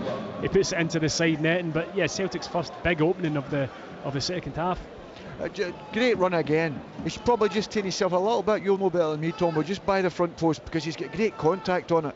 So when he gets that much contact, you expect the keeper either to have a save or the ball's in the back of the net. So he must have been just too far by the front post. I think you've been kind to him.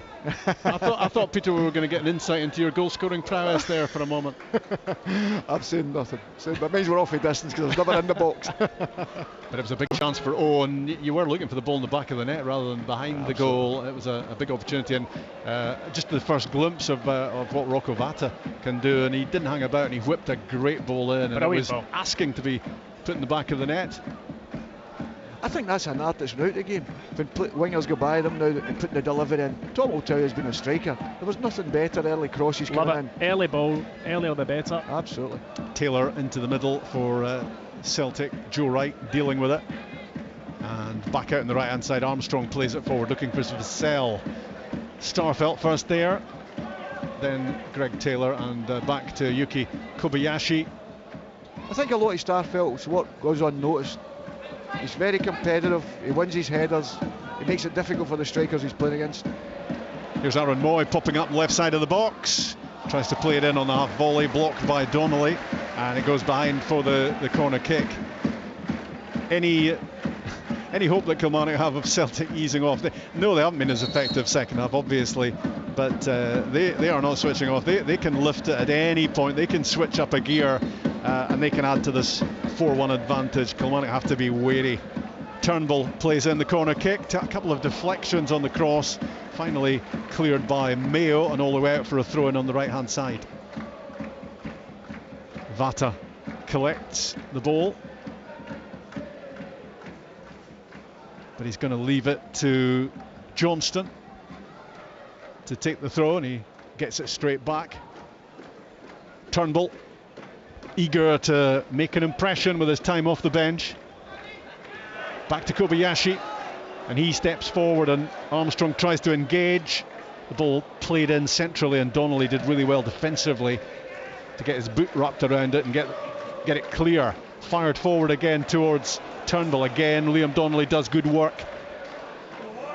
looking much more solid, that area with Donnelly and Power in it. Down the line, left side, Dorset just stumbling on the surface, and that allowed Rocco Vata to intervene and play the ball back to Joe Hart. Out short to Kobayashi. Good pressure from Armstrong, right on top of him, wins it for Kilmarnock, close to the corner now. Can he create from here? Back onto the left peg.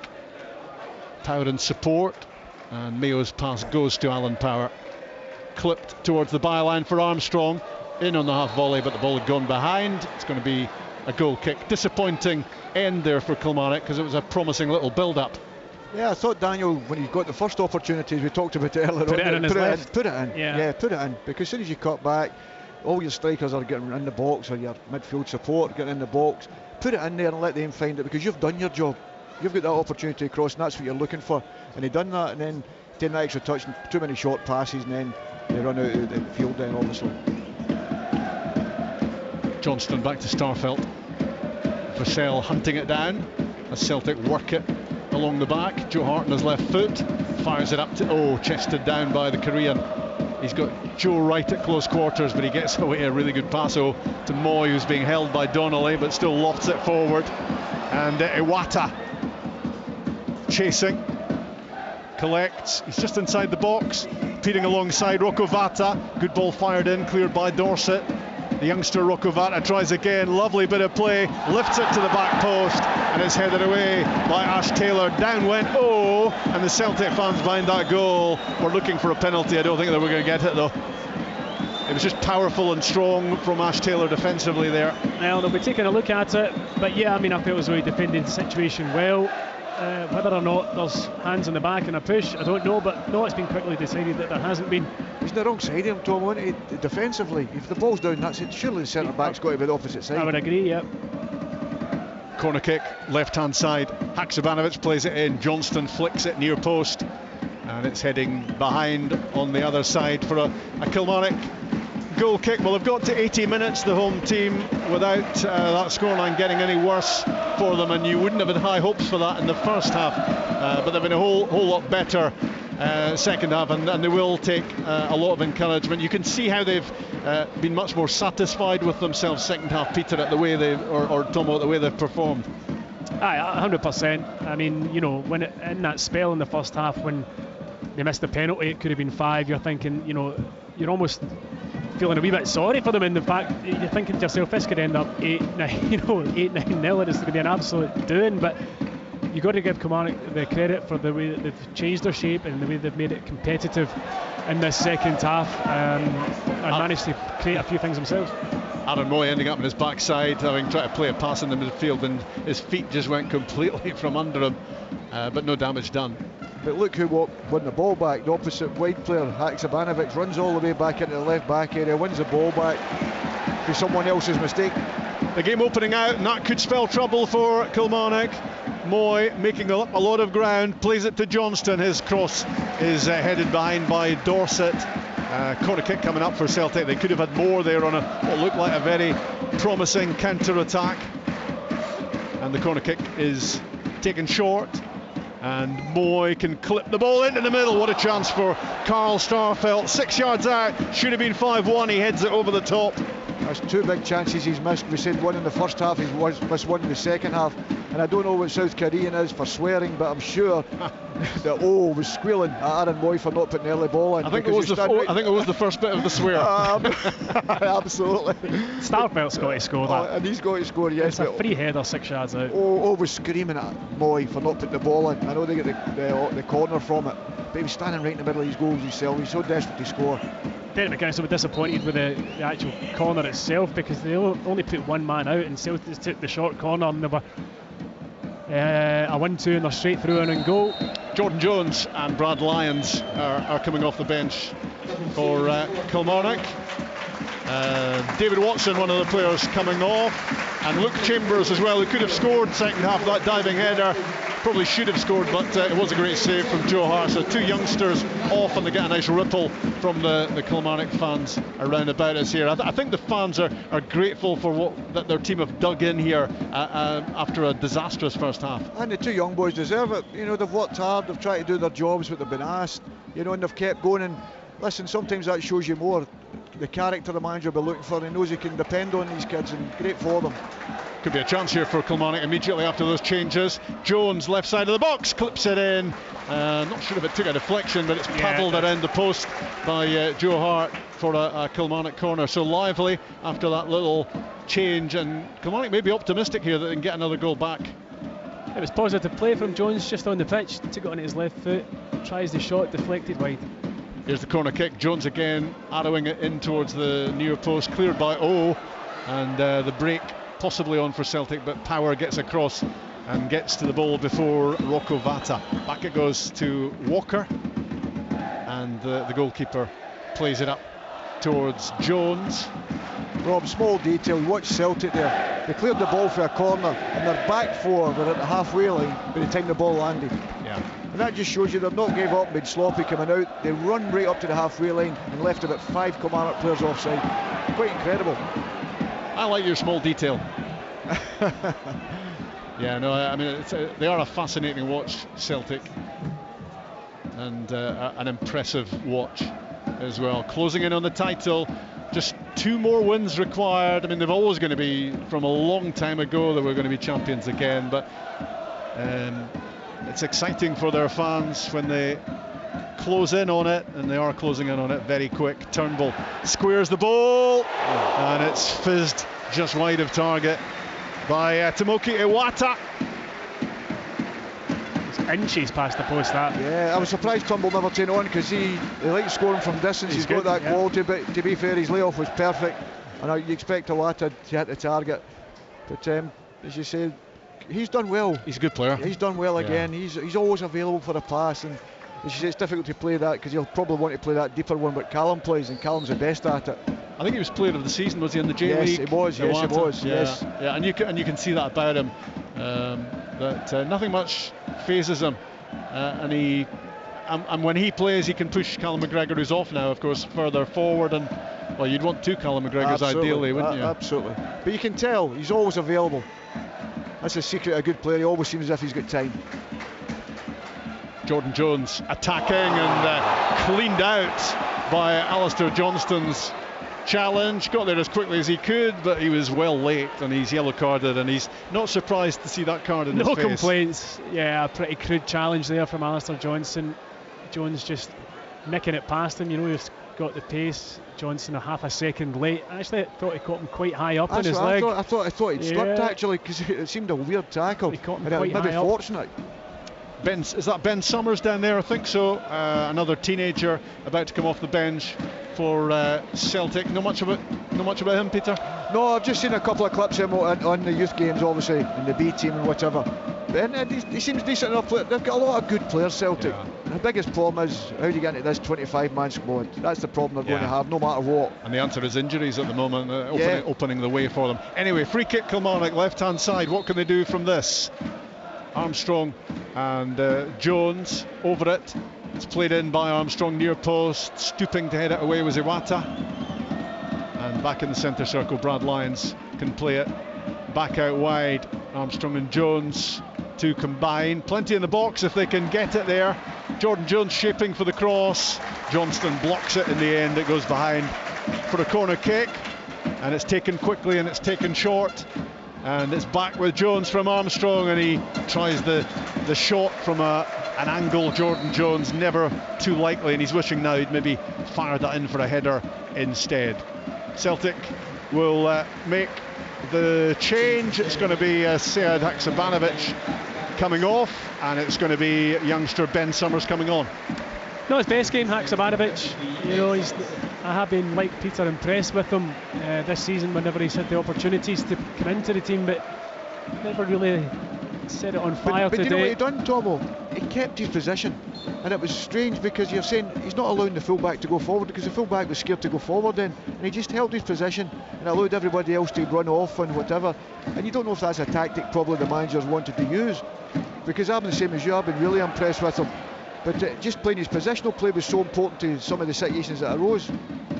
That was a great header away by Joe Wright moments ago. He was tangling with O. They were dragging each other to the ground, the pair of them. And as he was going backwards, he still managed to win the header, Joe Wright. It took a bit of doing.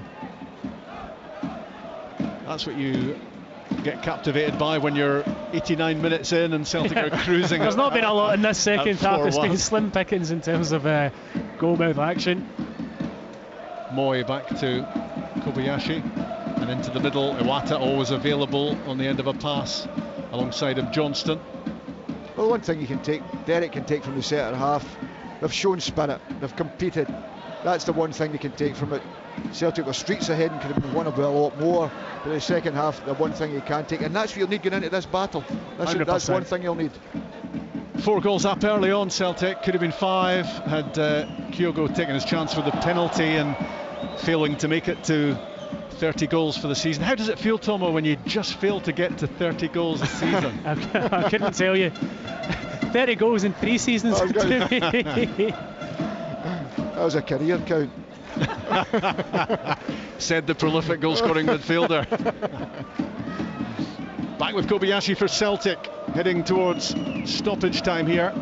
We're on 89.5 at the moment. Turnbull to Vata, who switches across to the left-hand side. He's stopped unceremoniously by Lewis Mayo.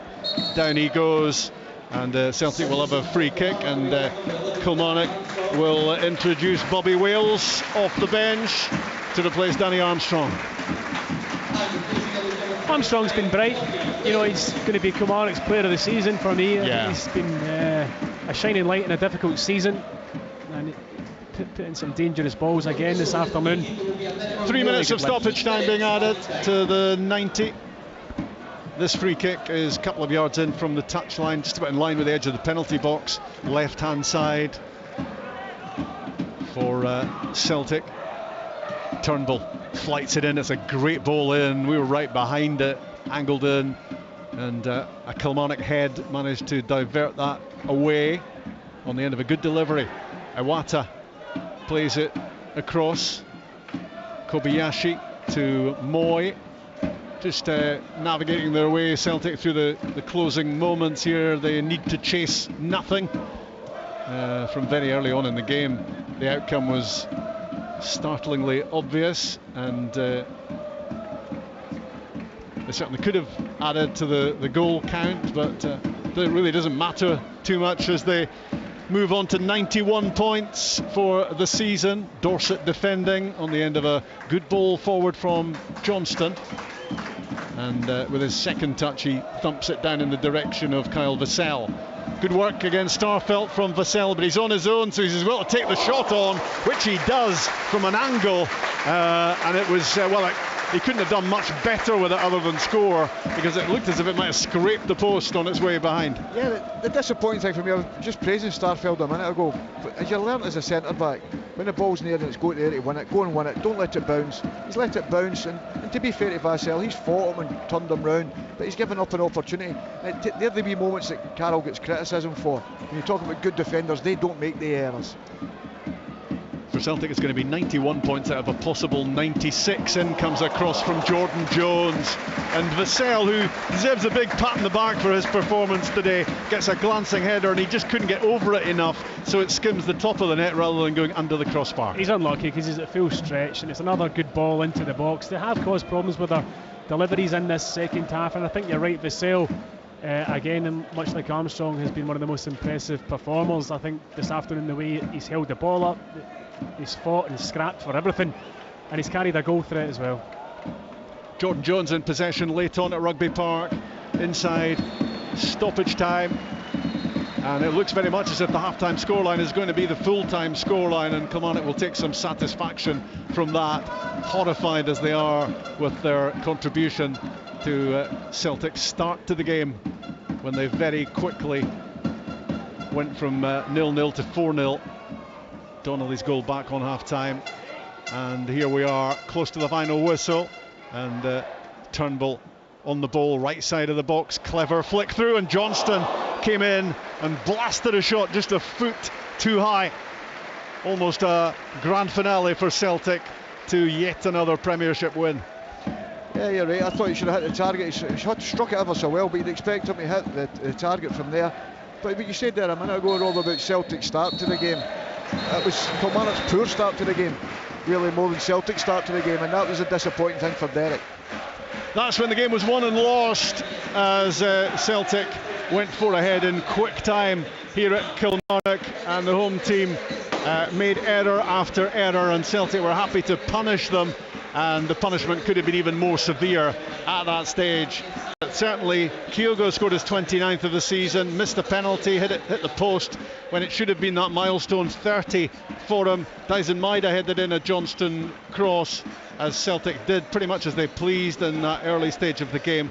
Matt O'Reilly scored from close in and a little bit further out, two off his left foot, second one beautifully struck, and they were 4-0 in front, and at that point you feared for Kilmarnock and what this scoreline might become, but they certainly got themselves reorganised with Dorset and Power coming off the bench, and they solidified, and they got a goal back right on half-time when Liam Donnelly scored, denied with his first attempt, but they kept battering at the door and finally got the ball in the back of the net, and finally for Kilmarnock a positive right on half-time, 4-1, and that's the way it has finished. There have been one or two little squeaks for Celtic, but definitely one or two chances for Kilmarnock as well to make the scoreline even better, and while they will be pretty horrified at their contribution early on in the game, they'll be more than a bit satisfied that they've managed to withstand what Celtic threw at them in the second half. and it ends up being better than it might have been for the home team. But they stay where they were, a point off the bottom. Their goal difference has suffered a bit more.